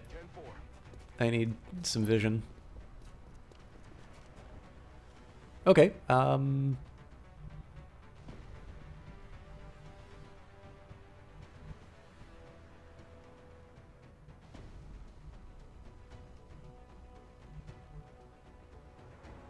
Wilco. Ready to rock. You're nothing but a bunch of puppets. I could swear there's a guy from behind who comes after you, but... See, without vision in this area, I'm in a lot of trouble. Thing is, I don't know if going up to the edge is really that much better, so... I'll move the heavy up, just if I can get even just an incremental amount, so much the better, but...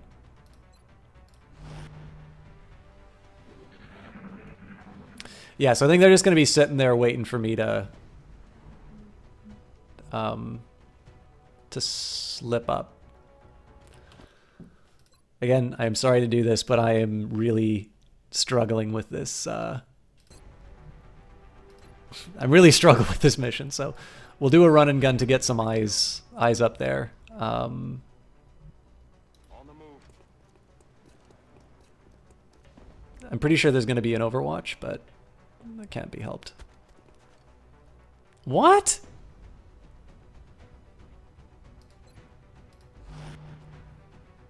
I could have sworn there were guys that drop on that.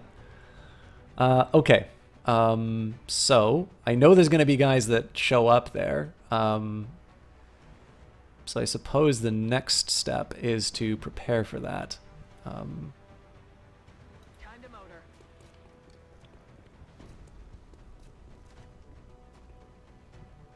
This is a waste of time.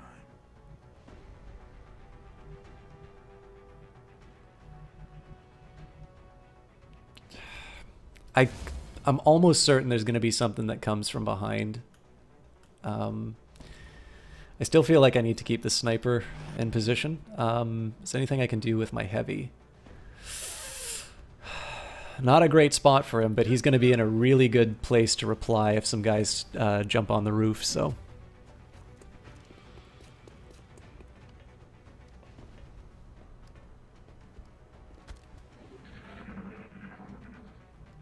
Is this bugged?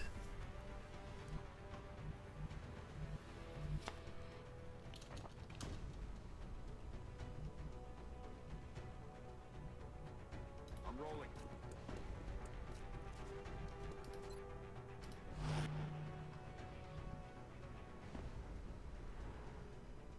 I mean, I'm not complaining, don't get me wrong, but...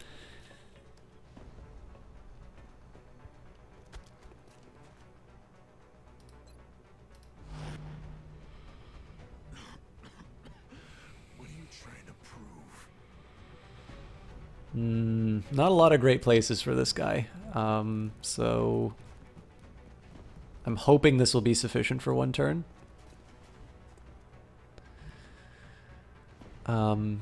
The real question is whether or not I want to put this sniper anywhere else. They're not going to have any good shots afterwards, so I think I'm going to leave them out on their own, and hopefully I don't pay for that.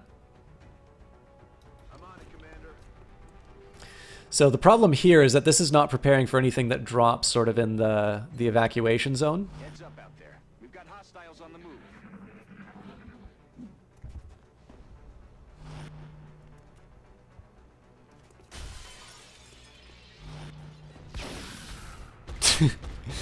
Sure you brought enough fucking guys?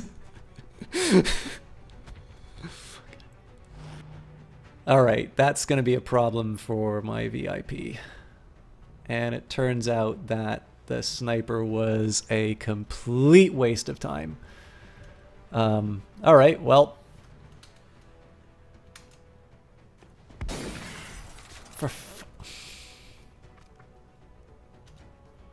Okay, so that's 59 versus...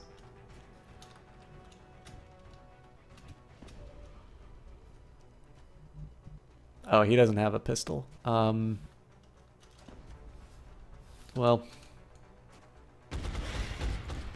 I don't feel good about that, but... Okay, so...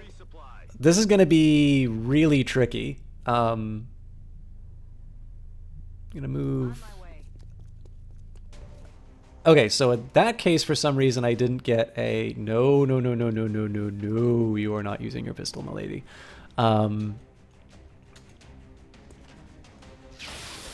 Okay, I really needed to clear that guy's Overwatch. So, I can't get that guy to the safe... I can't get that guy to a safe space this turn, so I think the high ground is the way to go. There's only one enemy that I need to deal with, which is nice. But again, it just takes one errant shot, and this guy is toast. So we'll set up an Overwatch with the sniper. We've got hostile contacts moving on your position. They're shifting their attack. Okay, because that's... See, that's the thing I was talking about. I am also completely reloading this because that is bullshit.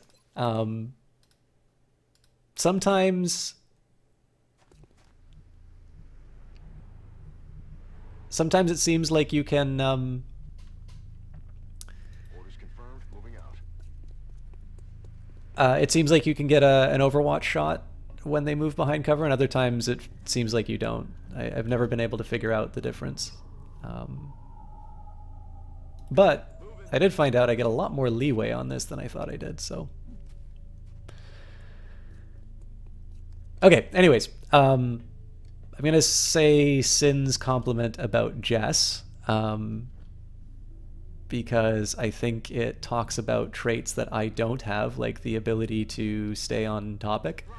She's perceptive in a way where she can take a subject, pick it apart in a way that will both help shift your perspective around a topic without losing the warmth. Hello, Red Pain. while using the warmth and empathy involved in any given topic. She's analytic without being cold, perceptive without being judgmental, and intelligent without being pretentious.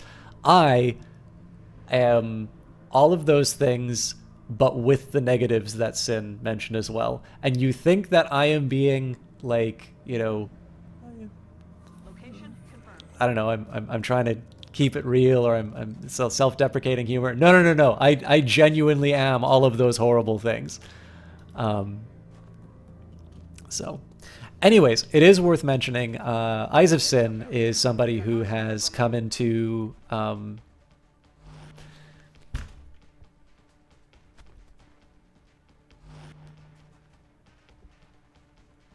that is not how that went last time.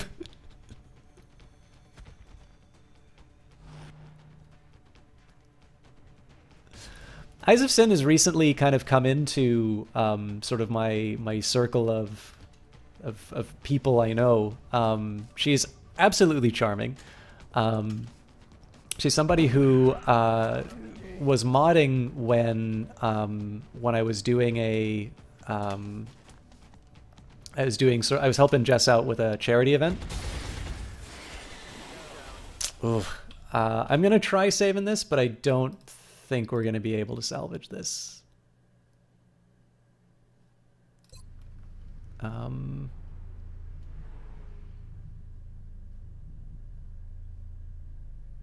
don't have a lot of good things I can do with my sniper.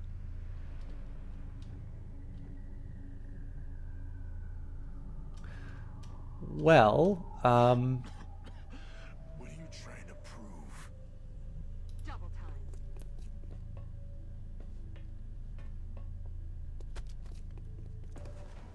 all right.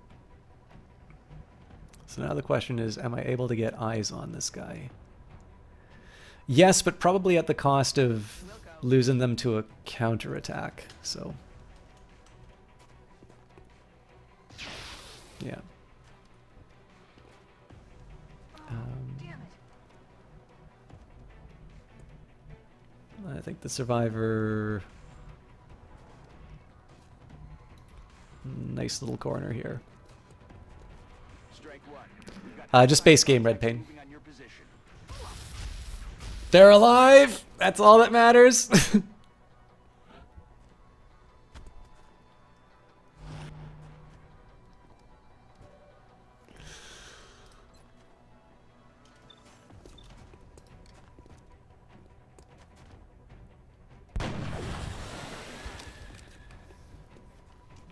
Anyways, so Eyes of Sin did, first of all, a wonderful job modding, but also has just, again, sort of come into the community, has been just a ton of fun to hang around with and, you know, and to interact with. She is a streamer in her own right. She's also a very talented artist. I really like her. I like her art sort of across the board, but I'm really struck by her pixel art, which is, you know, maybe not always the sort of thing people would associate. I mean, like, I guess some people kind of take pixel art for granted, but like I am both impressed and delighted by the pixel art that she's done. She's, uh-oh, the game crashed. Well, I guess the game should be allowed to cheat as well. But yeah, she's got a really wonderful voice, and she's got a fun personality. And I don't know, she got a chance to meet Jess. I think they both had very nice things to say about each other. After, so it says it's reload. There we go. She, again, I think they both had very nice things to say about each other. Or maybe I'm just keeping all the horrible things they said about each other secret between each of them until this moment, and now they're both going to be very paranoid.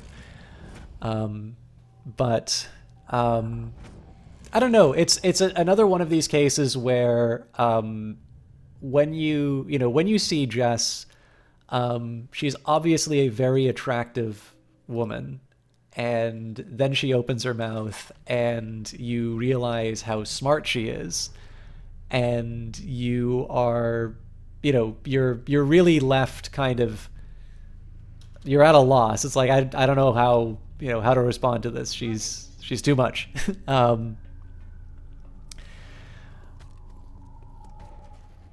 And when see, I remember from the What are you trying to prove? Heading there now. so I'm gonna slightly alter history, and I'm gonna go to Overwatch instead, because I know I missed that shot anyway, and that's gonna play with the Strike one. RNG. We've got hostile contacts moving on your position. Oh, that's how that plays with the RNG. Okay. But yeah, the same can be said for Eyes of Sin. She is definitely a very attractive woman. I'm also told is very has also been very oh wow. I don't know. She's somebody who, like, again, it's one of these things that you just notice right away, right? But again, just one of these fantastic examples of somebody who it's almost an after, like when I would come up with a description of Sin, obviously you know, when it comes to a visual medium, I sort of need to describe that. But honestly, like, it's almost the least interesting thing about her, in some ways for me. She is somebody who I've been able to have some really interesting conversations with as well. She's done a really wonderful job of showing her around her, sort of her home. I will admit, I kind of missed those. But again, just some fun sort of Snapchats to just sort of show the places that she's going, and I don't travel a lot, so I tend to like stuff like that. But on top of that, I was just delighted to find out that she was streaming a game which I played on iPad. It was one of the first games that I played on iPad, called Super Brothers Sword and Sorcery. And it is just this really great indie. It's by a Canadian developer. It's got a great soundtrack. It had some really kind of creative ideas. You're still not getting anything from me. The VIP is secure.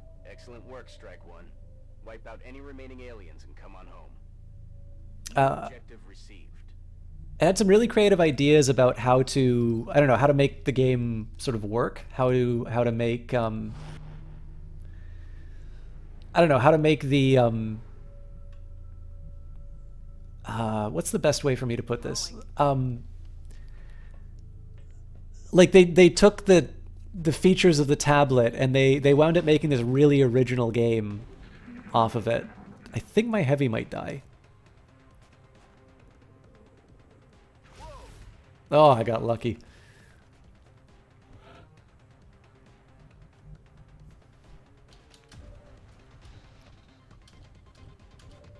Well, let's not stand on ceremony.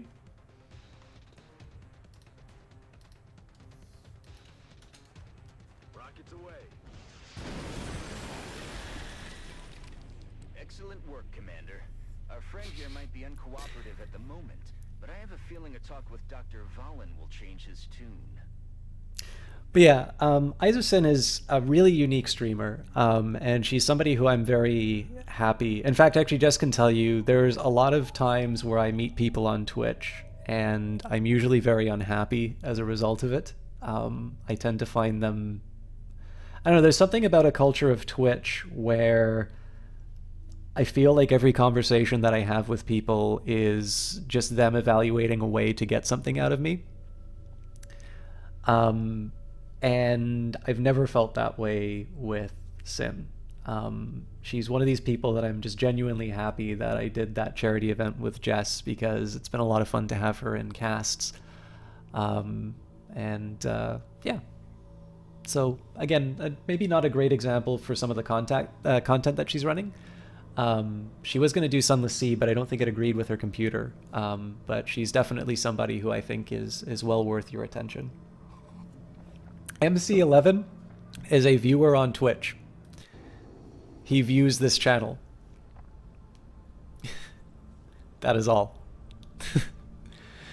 And is Melee Mage still here? Because Melee Mage does... I met Melee Mage in Vancouver. He's got a fun cast on his own. He does a lot of Final Fantasy.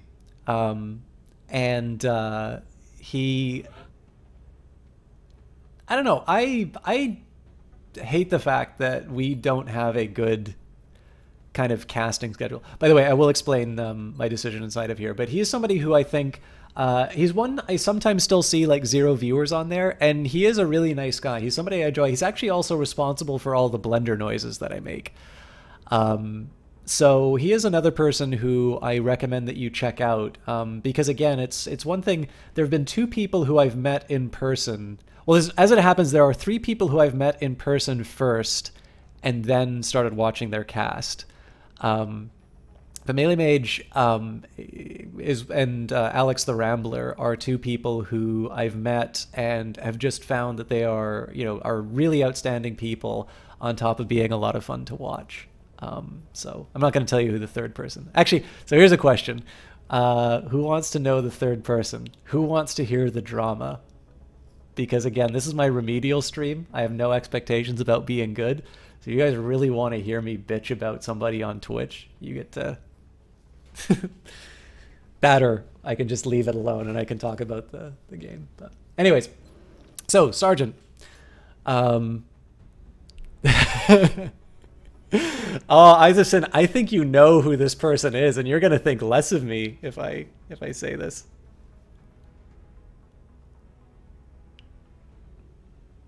I just got a very delightful Snapchat.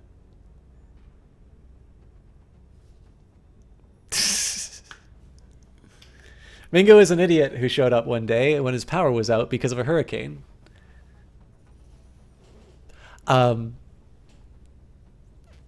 If your power was off, how were you able to watch the stream?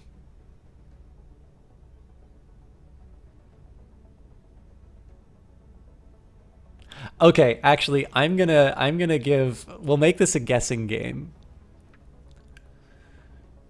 There is a set of emotes on this channel that are banned. Very few people know this. So if you can find out the emote that is banned, then I will tell you 3 stories about the emote that's banned. I don't think you do, Isaacson. By the way, I have got a whole bunch of shit I can say about casters, but I'll limit it to something that we can have a laugh about. So, thank you for the bits, Zodicide. By the way, guys, I do have a sub alert now. Okay, so Sergeant, why am I picking the one that I'm going for? So close and personal, first standard shot made within 4 tiles of the target, does not cost an action, cannot combine with run and gun. This would be super cool because it's, it gives you multiple attacks. But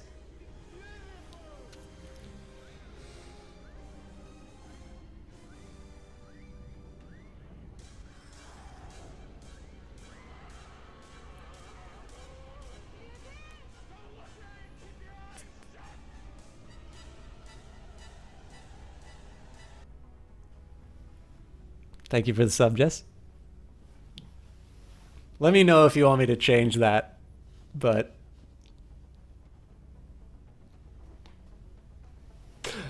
so one of the things that I've been running into in this game is the problem of Overwatch and the fact that I'm not able to position myself well. So lightning reflexes to me is the must get for the assault. It basically means that they're able to nullify a positional advantage that the enemy has. And of course, if you combine that with run and gun, they're usually able to turn that into a pretty potent takedown. So.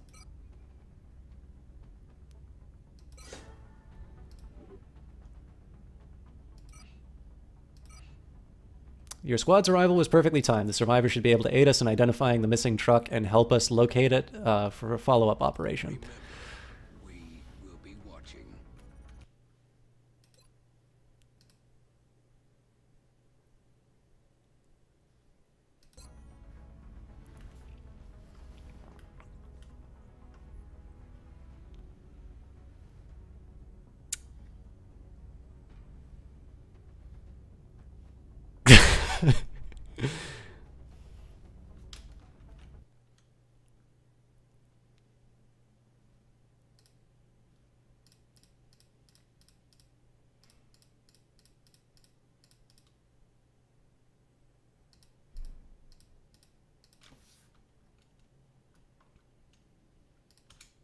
See, the drawback is the one that I think most frequently gets used for me is that last one, but that's like Jesse Quill's like $25 emote. So I don't know if I'm going to be able to afford that one for that much longer. But anyways, I hope you guys like that sub notification. Let me know if it's too long. I can try and work on some other things, but I was amused. Okay, so as I said before, that was a mission that I always struggle on. I learned a couple things on that, so maybe I'll be a little more confident in future. But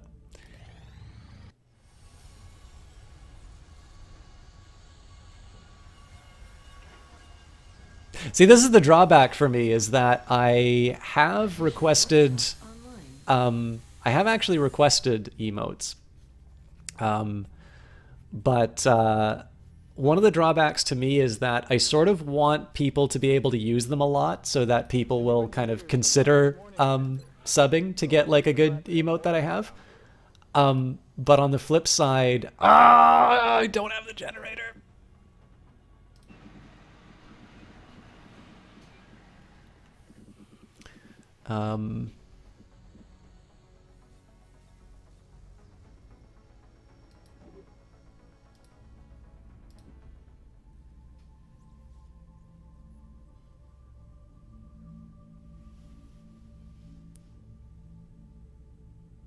Yeah.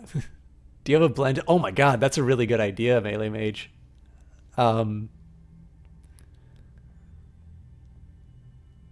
Shh, Eyes of Sin. I wasn't gonna out you like that. But yeah, no, so like the challenge that I'm running into is Got another contact. The signature is a little bigger this time though. ooh, we might not be able to take this one down. I wanted to, I don't know, like, I like the idea of, like, making the really desirable one be behind, like, a paywall, like a heavy paywall, but on the other hand, like, I kind of want these things to be used, so. Oh, that's sweet, Mingo Duck, thank you. I think you have to hide your ears.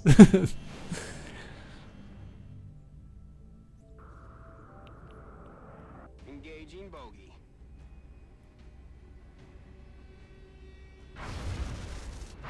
You can do it, little buddy. I believe.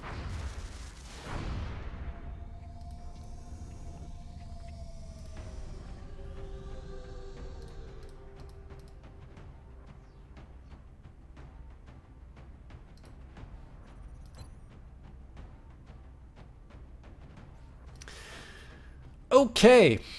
Do I use this as a leveling mission, or do I try and get people to like be good?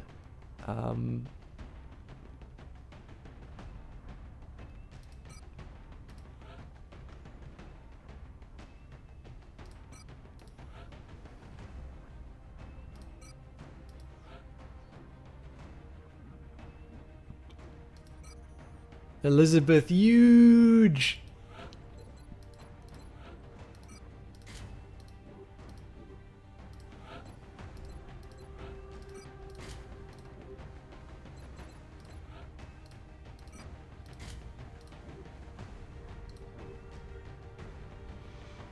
Oh, okay.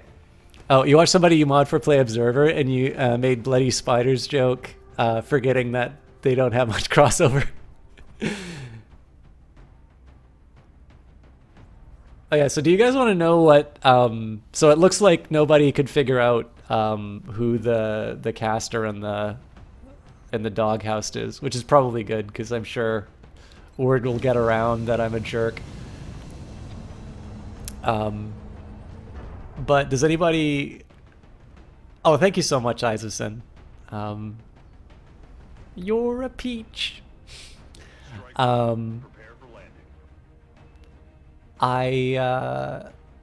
I can probably do the blender if everybody wants to figure that out. But do you guys want to The know? site is near the German border. It looks like we got lucky. The alien crash site is in a remote area, away from any major city centers. We should get down there and secure the site ASAP. I can share with you the reason why I think the landings are as dramatic as they are in this game, if you would like to see that.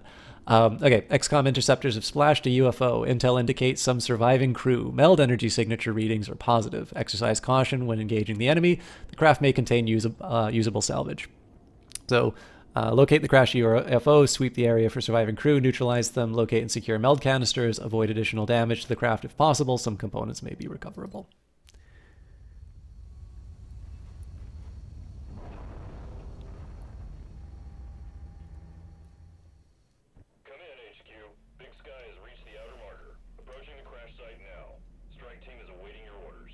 Affirmative, Big Sky. Strike 1 is free to engage hostile targets at the crash site.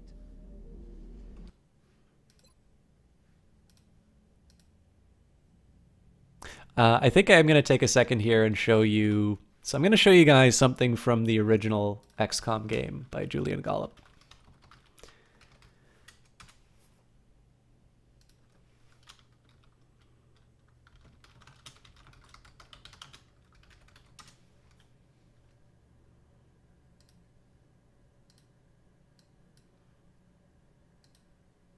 And I'll admit, I don't know if this is just because, if this is sort of, if this better explains the form that the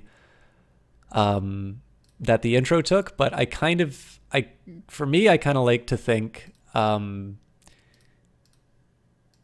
this sort of led to some of the cinematic elements. I could be totally wrong on this as well, but here's the intro movie from the original, XCOM game.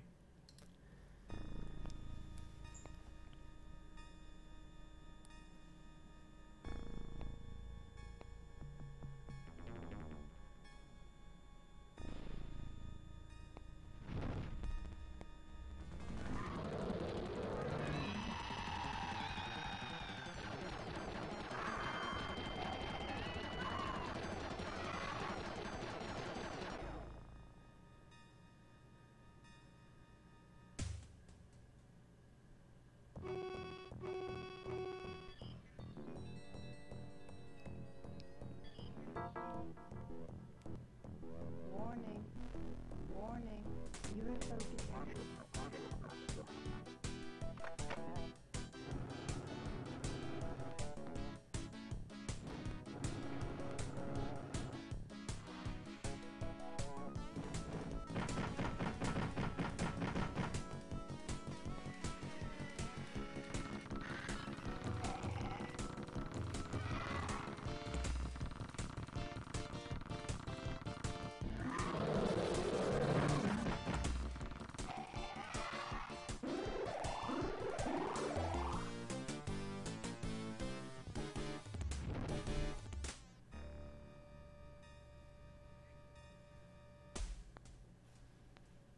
So, okay, that is obviously impossibly corny by the standards of, of today. I will mention, so I first became aware of XCOM. This thing was like a pretty old game when I finally became aware of it, but there was like this book of games, and it had like a demo CD, and it had like System Shock and like XCOM and Theme Park and like just a ton of stuff that I wound up really loving. Oh, I think I first played Dungeon Keeper from it as well.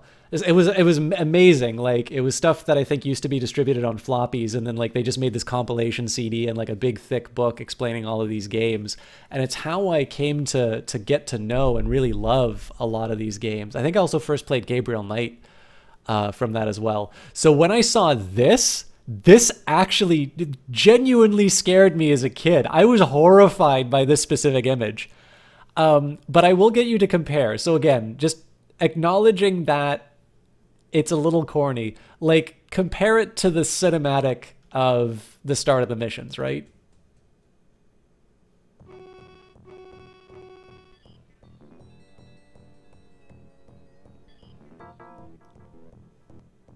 Warning.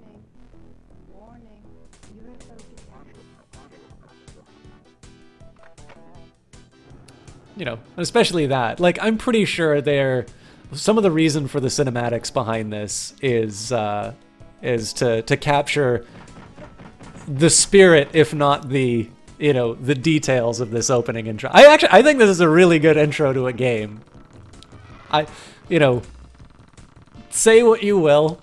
I have a very special place in my heart for this opening cinematic. So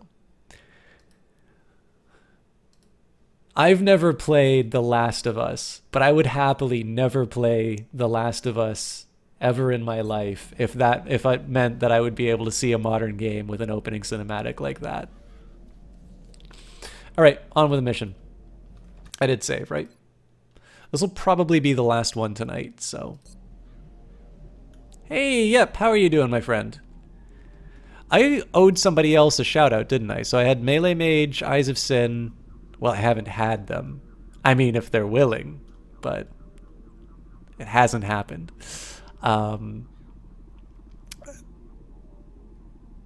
Who else? I feel like there's somebody else who I owed a shout out. Well, Yip is here. Yip is actually the person who makes me. I feel like a pauper in Warframe every single time I look at. Every single time I look at his outfit.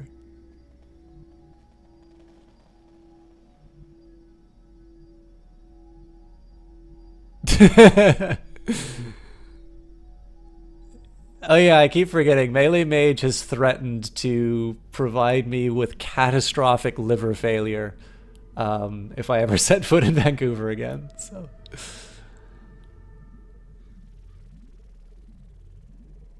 All right.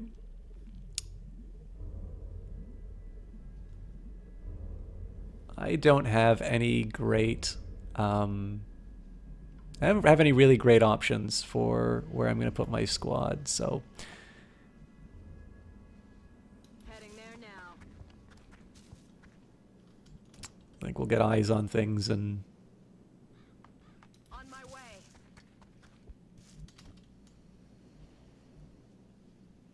Heading out. So. This is not the way you want to do a mission like this. So all of my people have now moved into sort of open areas and they have one move left.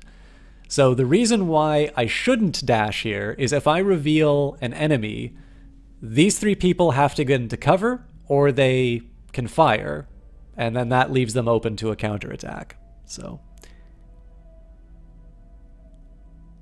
Solid copy, Commander. I really can't Melee Mage. Okay, so I got lucky there. I think this is the ship. Normally you don't see debris just kind of hanging around like that. I'm on the move. On my way. Um, On my way. I'm gonna be a baby. That'll probably cost me a meld, but.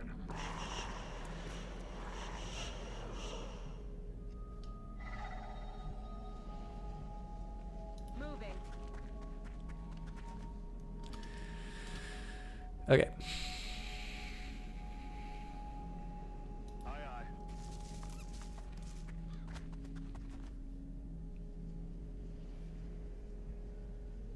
This is more of an effort to try and discover that meld. Alright, well, that's also given me some information as to the spaceship. I don't think I'm going to have a lot of opportunities that come out of this, but probably not bad to try. And I think I'm just going to... Again, there is a chance that I reveal something out of this. Nope. Okay. I'm rolling.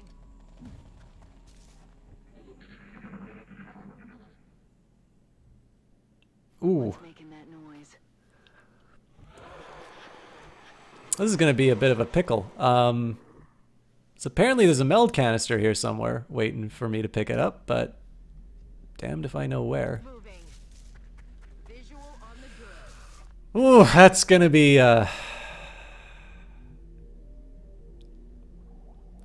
You only YOLO once.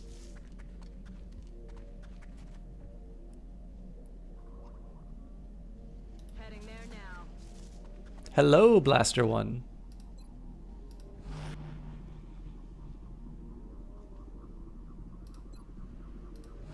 I am so open to anything that comes in and it comes after me from there, but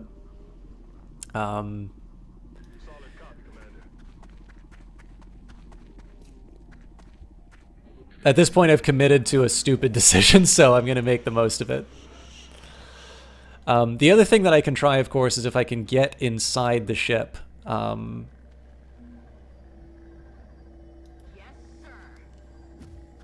That sort of opens up some new possibilities for me, so... not exactly the guy who I want to be in close range for this, but we'll at least get him to some cover. We'll maybe get him to overwatch with a pistol. And I don't want to get too close to the front yet. So the real question here is what do I want? I think I am going to move my sniper. I am losing a good spot, but it's going to open up some more possibilities. Blaster One, did you ever play XCOM, either the original or the remake? Okay. I'm going to take a peek. The problem here is I've split up my squad. But we've got a couple of ways that we can sort of work with that.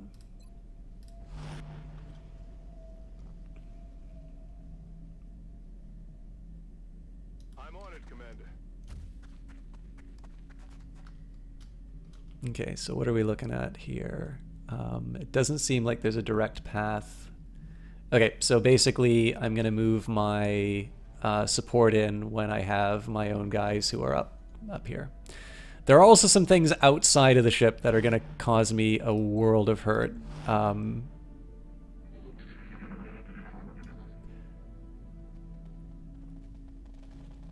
hear that? Ah, excellent. So when I say the original, actually I should maybe clarify then. So did you play the game from like the 90s that was made by Julian Gollop? Or have you just played sort of the Firaxis versions of these? Are you a real hardcore old gamer?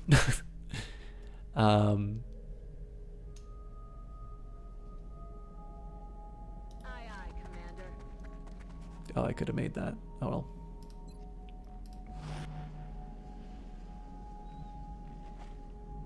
Alright, this is going to be risky for my sniper, but I do have my... Damn it!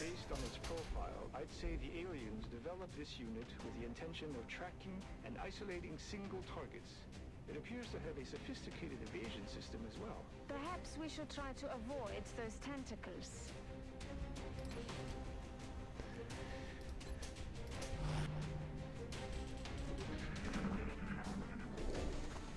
X-ray on the move! They're flanking us! You're kidding me! No, shot wide! Sorry, sniper.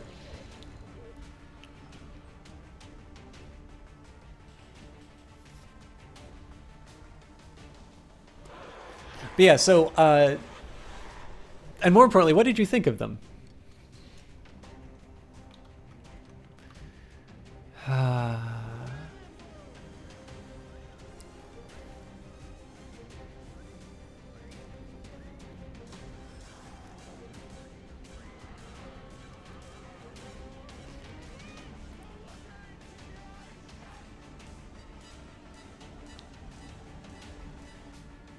Thank you very much, Mingo Duck. Keep your eyes shut. I don't know about you guys. I actually quite like that that animation. Heading to that location.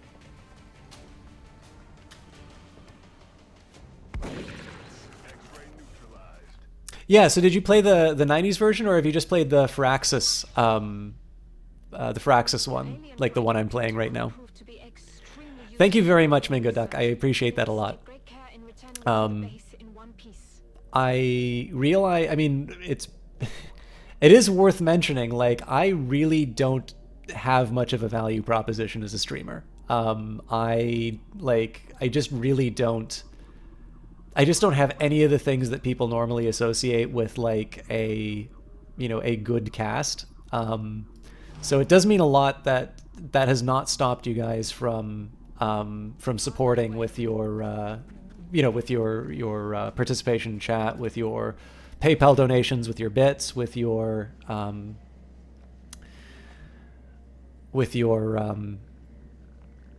even the Twitch Prime subs, right? Because of course you could go, the way I measure that is you could be going to any other channel which has things like emotes and support them. So it really does mean a lot that you guys do support the cast, whether it's through subbing or through your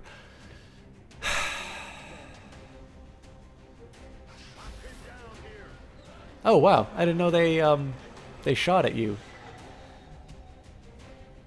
That's it's no bueno.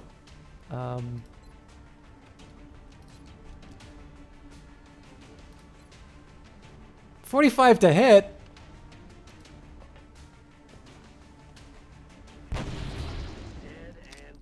Never mind. RNG in this game is exactly how it should be.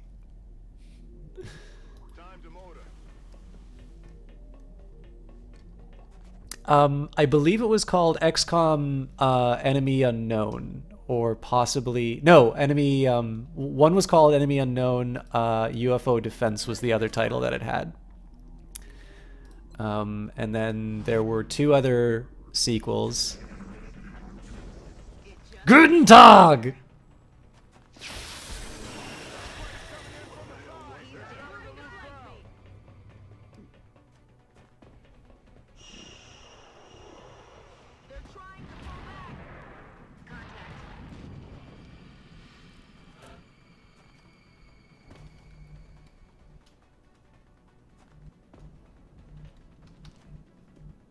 All right, well, this got interesting.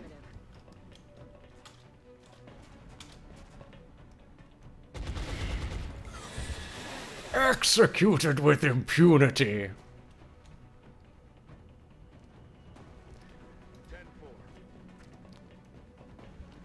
This is not a great place for my sniper, but I kind of need to get them out of the action for a bit. I'm not crazy about the fact that this guy's hanging out in poison.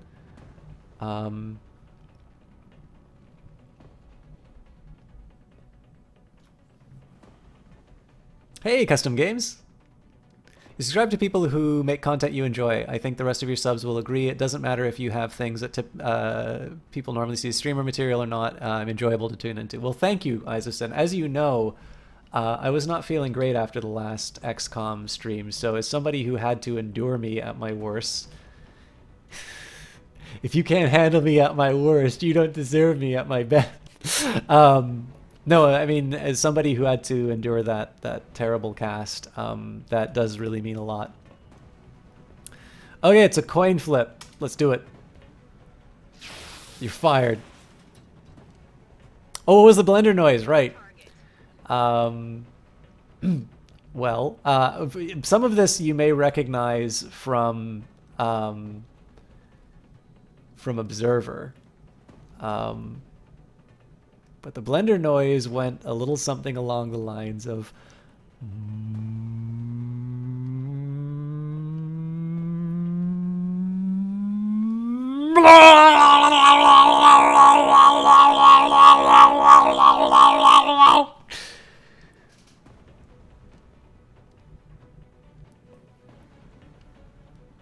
And now you guys are going to have to wait until I play Valhalla.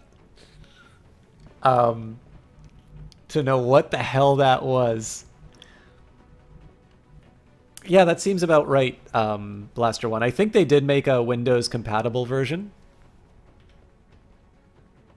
Oh, the Guten Tag. No, that you just heard the blender noise. I hope it was worth it. If not, no refunds.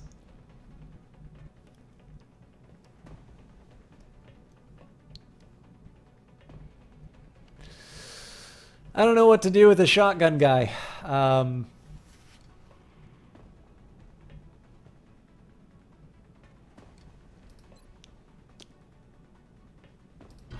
There's not a great chance that this will work, but on the odd chance that something comes around the corner.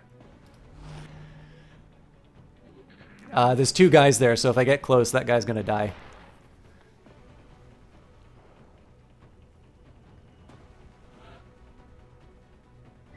Am I gonna be able to get the meld? Interesting question. Only the shadow knows.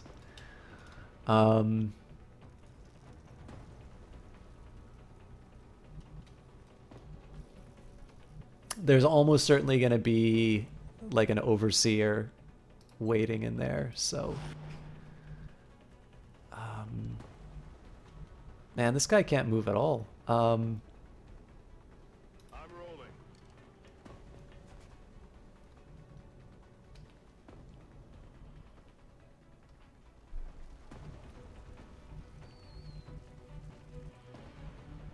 Aye, aye. I better hope something doesn't come and pop him. Yeah, I don't have any mobility in this place. So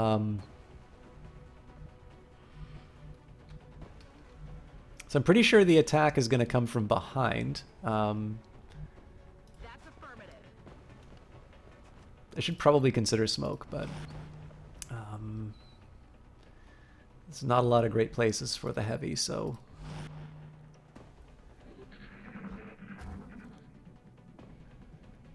They're repositioning on us. Okay, that was unexpected, and that's not a great probability.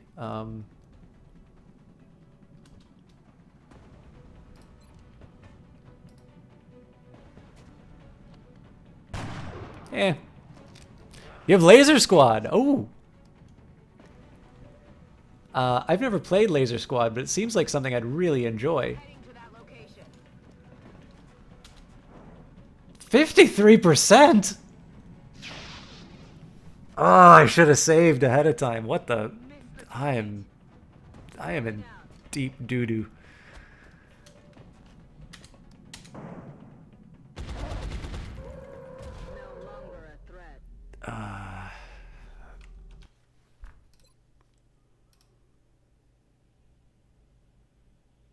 The number of stupid mistakes that the game has rewarded me for making. I've got a visual. I knew it! Oh, this is gonna be so painful. Bird in the hand. Hostiles pacified. I'm pretty sure somebody's gonna die, though. Yeah. Told you there was a friggin'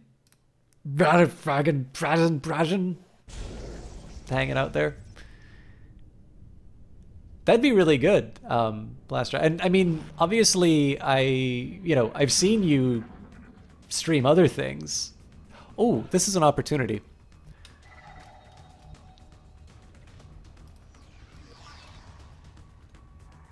Enemy in sight.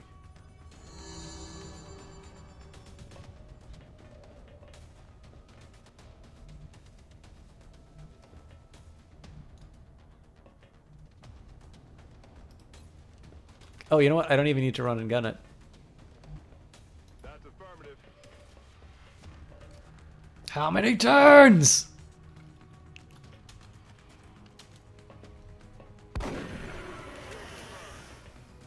Okay, so if we can take out the ugly guy, we'll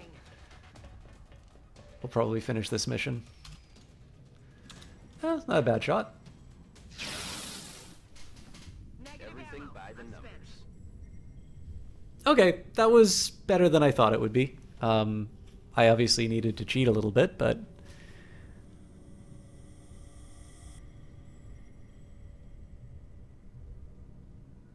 His blog one? Oh, are you talking about me?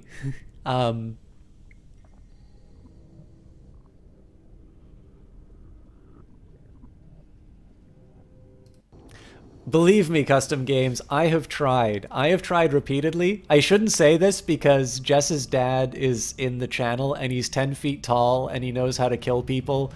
And he Like, he looks like he could break you in half. He is somebody who I never want to get on the wrong side of. But I also respect Jess's decision, so. Okay, I always like Squad Sight because it gives me a little more range. I think it's probably the stronger ability. And I tend to like holo targeting because that makes everybody else better. So you do a lot of thinking at work, so when you're off you want to play something mindless and mayhem and murder.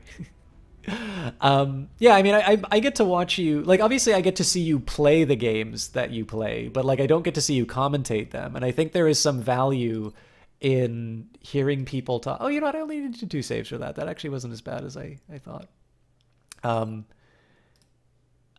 But I don't know, I think there's value, especially for classic stuff, because, like, you know, I shared something that was kind of, I mean, again, it's corny as hell to see the opening of XCOM. I don't think anybody is under any illusions that that is, like, you know, that is Spielberg level. But there's just a certain charm behind that opening cinematic, and I think it, I don't know, it really worked for me. I like it quite a bit. So, but yeah, I don't know. I personally, I would really look forward to. I'd really look forward to seeing. I mean, again, like, I just like the idea of people who have played these classics to talk about what it meant for them, like what it was like to play it originally. So Jess knows something about the game Dark Forces that nobody else does. Cool. I can make 4 laser pistols.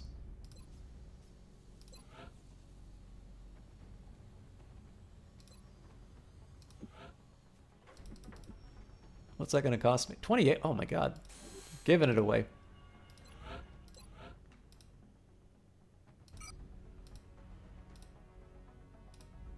I think that puts me back in the game on getting my facilities built too.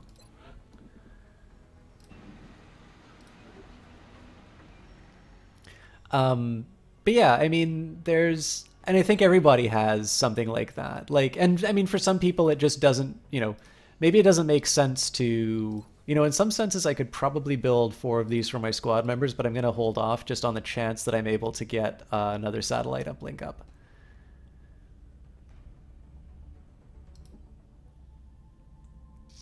The original XCOM Cine. So I'll tell you what, next time we have to scramble a team, I'll do the direct comparison. The council is requesting your presence in the Situation Room. Oh, this is a tricky one. Okay. A member of a triad criminal organization has reached out to one of our contacts. Although we have little interest in the man himself, he allegedly was in possession of a piece of unique technology. We'll need you to investigate. We'll transmit further details to Central.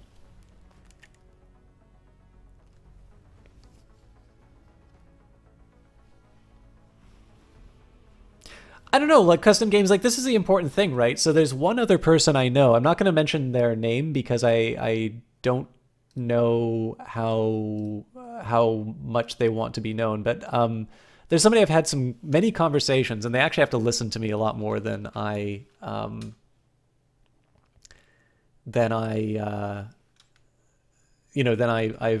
maybe listened to theirs, but everybody has a perspective to bring on, and whether you want to specifically talk about the AI behind the game or whether you want to use it as an analogy to describe what you do, there's lots of different angles that you can bring to a cast, right? I don't think anybody would have said at the start, you know, oh yeah, economic streamer. Like, clearly that is something that people are demanding. And yet I've been able to carve a very small part of Twitch out for myself. And you know, I really think there is, as long as you have, yeah, exactly, Star Wars Dark Forces. I think as long as you are on, it's you know, Polonius's advice to his son Laertes, you know, to thine own self be true. As long as you go about it honestly, and you have a way of, you know, you have a way of presenting or interacting with people. I think there's going to be an audience for it. And sometimes you need to practice, right? Like the time when you don't have anybody in your cast is a great opportunity to sort of build up your confidence and build up your craft. Nobody's born as an expert on these things. So, you know, if you want to do it, you should. Just the thing I'll say is that, like, I did something really nerdy today. I sat down and I looked at the time that I was spending on everything. And I decided Twitch was taking up too much time. So, you know, I have made a couple of adjustments. I'm not going anywhere, don't worry. Not yet anyway. But I have, you know, I have some ideas in terms of how I'm going to bring in some of the balance. And the biggest thing is that not everybody needs to cast. I encourage people to do it if they want, but I'm always going to need viewers, and I need people who are like sharp and are fun to have inside of cast to, to be able to interact with. You can really make a channel by being present. And I mean, just listen to the way that I talk about, Jesse Quell and Eyes of Sin and Melee Mage. Like, these are people who really make it worthwhile for me to cast. So, anyways, I'm going to show you this clip again, and we will compare that to the launch screen.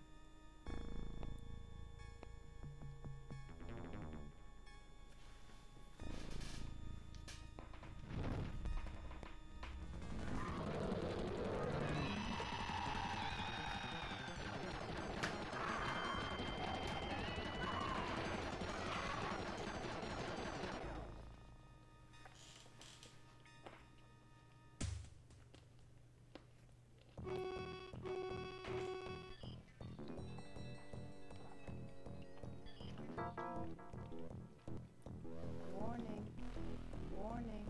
UFO detected.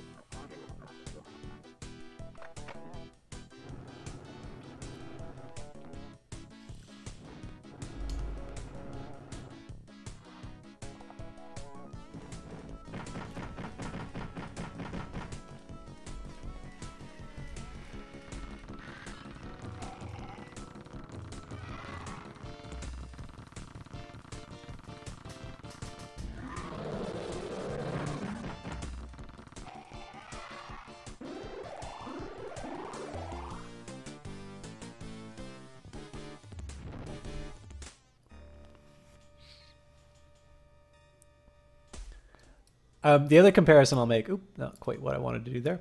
Actually, I'm going to have to... we'll do the XCOM...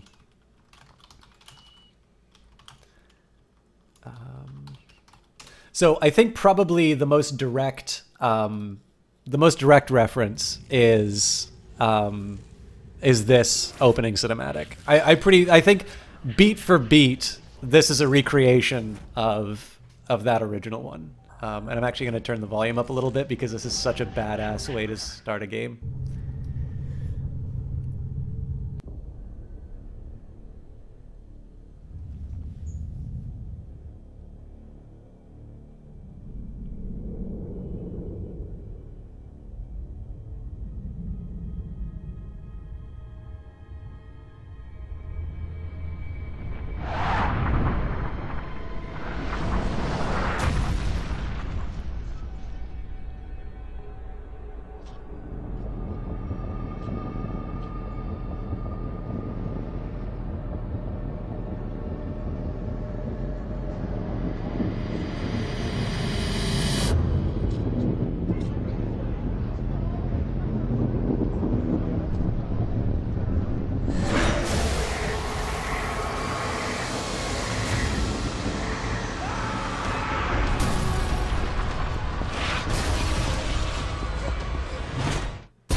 In light of the recent extraterrestrial incursion, this Council of Nations has convened to approve the activation of the XCOM project.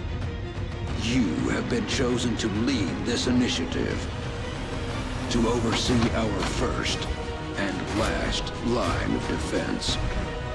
Your efforts will have considerable influence on this planet's future. We urge you to keep that in mind as you proceed.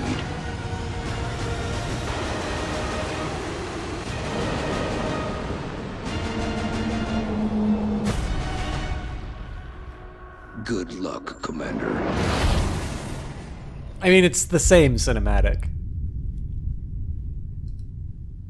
So, anyways, I'm close to being out of time, but we'll do one last comparison. And of course, we'll watch the launch for this mission. So, We look forward to seeing your progress. so this is actually a really fun mission. It's another tricky one, but it came from, this was one of the first DLCs that was available for XCOM, and it was, do I have an assault? Yes, I do.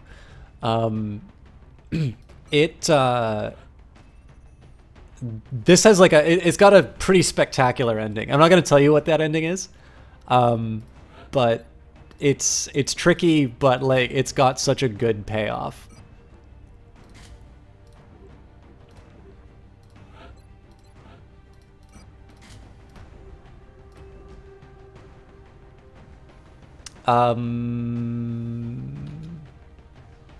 Oh god, I keep forgetting, Melee Mage. It's only like 7 o'clock where you are. Please say hi to everybody at EXP for me. I miss the chance to be able to see them. But I'll probably be offline when you get there. But it's always great to have you in here, Melee Mage. I hope you're doing well. When did XCOM come out? Come out.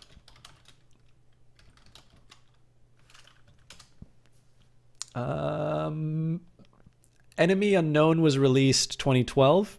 Enemy Within, what I'm playing, was released a year after. And then obviously XCOM 2 came out last year.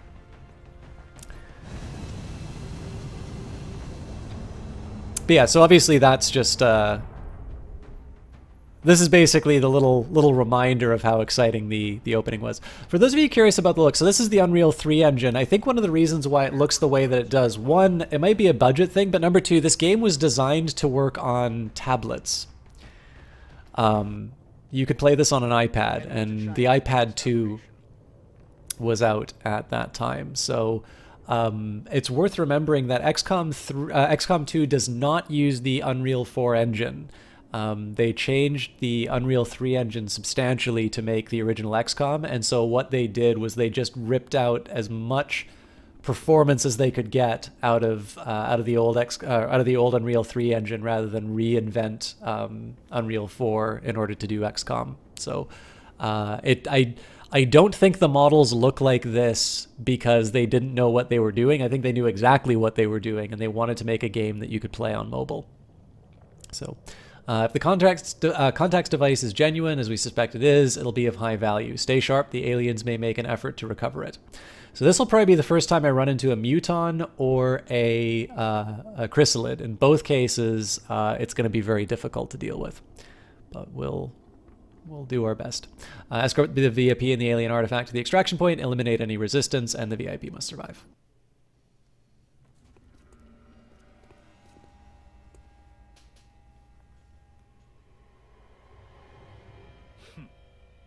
Must be my contacts. No one who fears reprisal would make an entrance like that.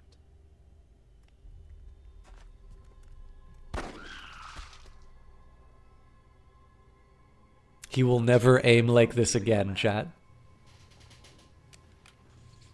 It won't take long for them to realize I'm missing, especially since I've got this thing with me. If you take me with you, it's all yours.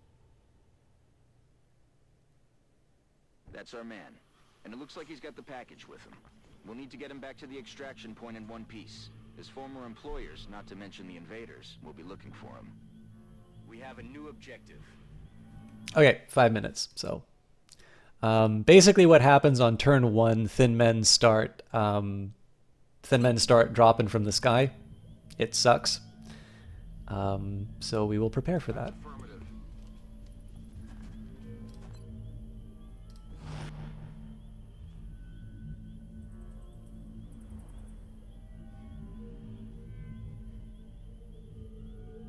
Solid copy.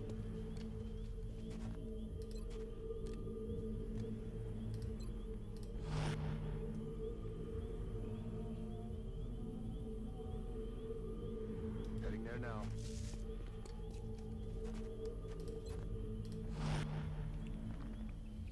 There are no good spots for this person. Solid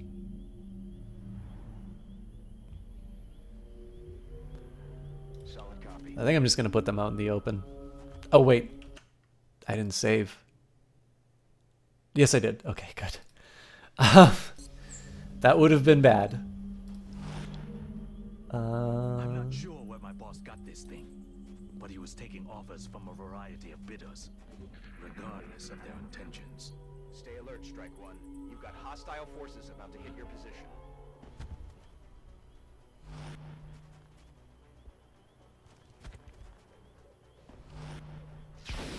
You're kidding me. The shotgun guy decides to do the 1 in a million shot across. All right.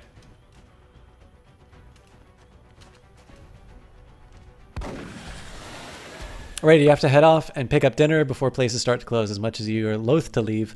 I don't know if you're a bit back before the end of the cast. If not, you'll catch up on the VODs. Sin, you will have all of 3 minutes to watch. I am ending exactly at 10 o'clock, so I'm actually just going to do this one turn at a time because I don't know when I'm going to finish. And I've already broken any sort of self-imposed rules of not being too liberal with the resets. Okay. Okay.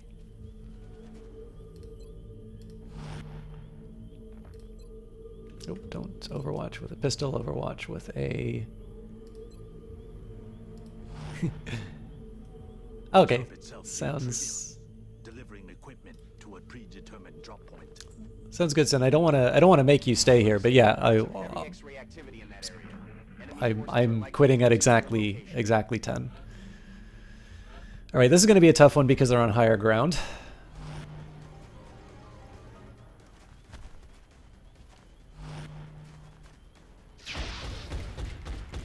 Not bad. I mean, I could probably... Oh! That came out of nowhere. Moving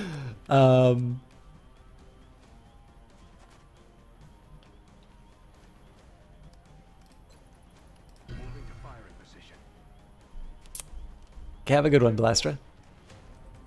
So this is where lightning reflexes really pays off.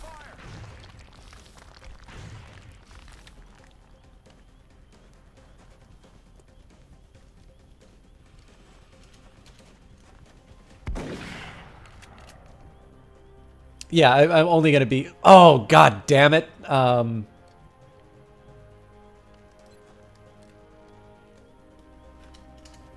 are the chances? Okay, I got a 76.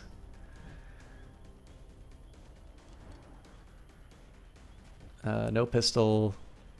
So with the sniper rifle, it's a 63, and with the pistol, it's a 68. Okay, well,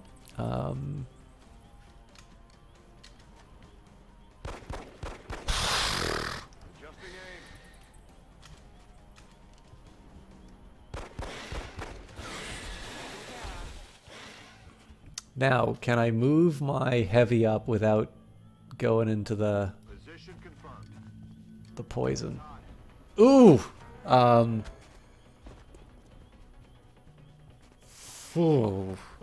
This is gonna be hard.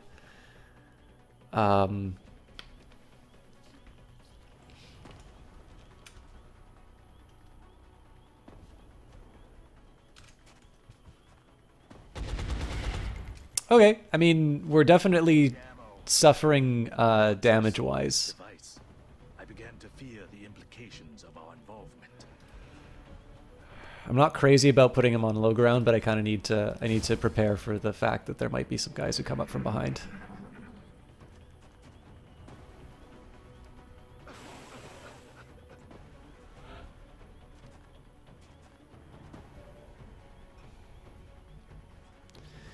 Okay, so I gotta get this guy out of poison and into a reload. I'm slightly disappointed that I'm not able to make good use of the sniper rifle here, so I am also unfortunately not able to run and gun. That's affirmative.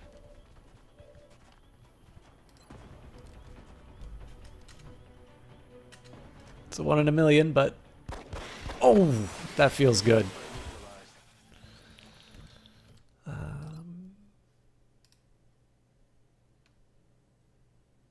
We might be able to finish this. Oh, but it's 10, so okay. We'll see what the reply is, and then we'll probably wrap it up. Okay, sniper would have been good where I put my assault. Rolling out. And I've crossed many lines during my life, but now we all face a common enemy. Heads up, Commander. We've got an intermittent contact. It's something different from the others. that is going to be a tough one to deal with.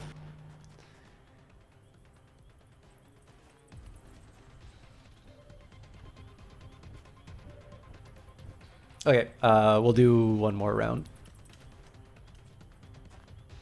So this should hopefully give a bonus to aim. Or, you know, just completely obliterate the target. I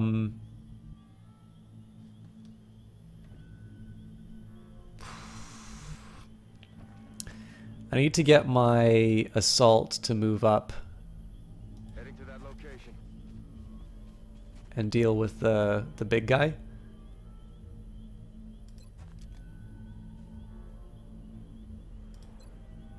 Let's rock.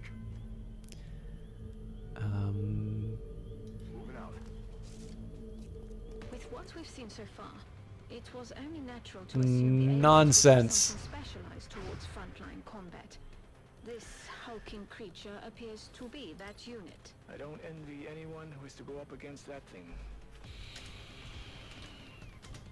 Alright, well, looks like I'm stuck with this now. Roger that.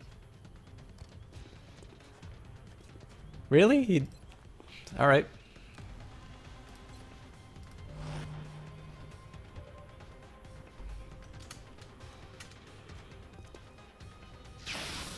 Whew!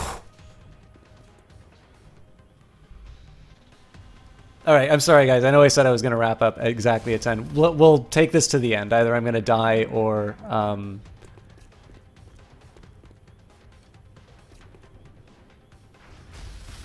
yeah. Alright. That's that.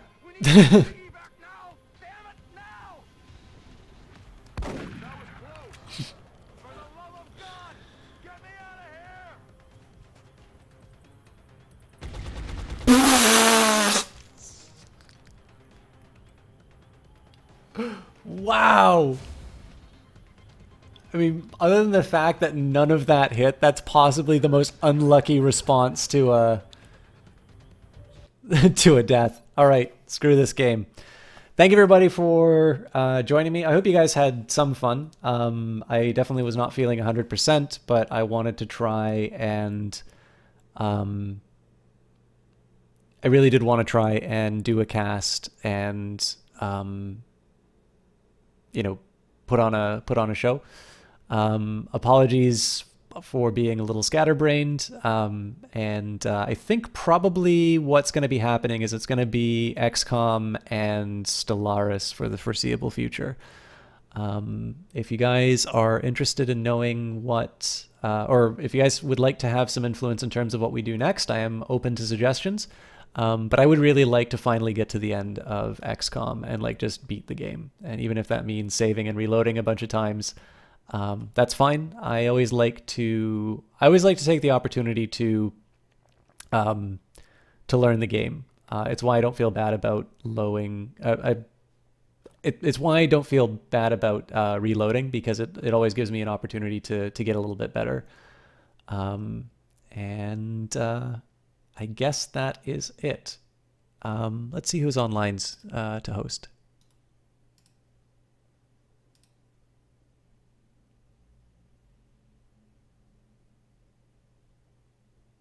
Oh, guys, you will remember that Melee Mage referred to EXP. Brian on the Rocks is currently doing an Extra Life stream. I don't believe he is at EXP, but he's somebody who I met through EXP. He's a really great guy, and I would love to give a little bit of support for him while he is doing this. So somebody who I haven't seen before, I do know him though, so feel free to send that message in his chat and give him some support. I remember the first thing I really did on Twitch was an Extra Life cast, and it was a great opportunity for me to see what it was like. So definitely stop by, and it is a worthy cause. So if you are considering a donation, he is definitely somebody who I think would greatly appreciate the support for his fundraising effort. Anyways, have a good night, guys. Thanks for watching.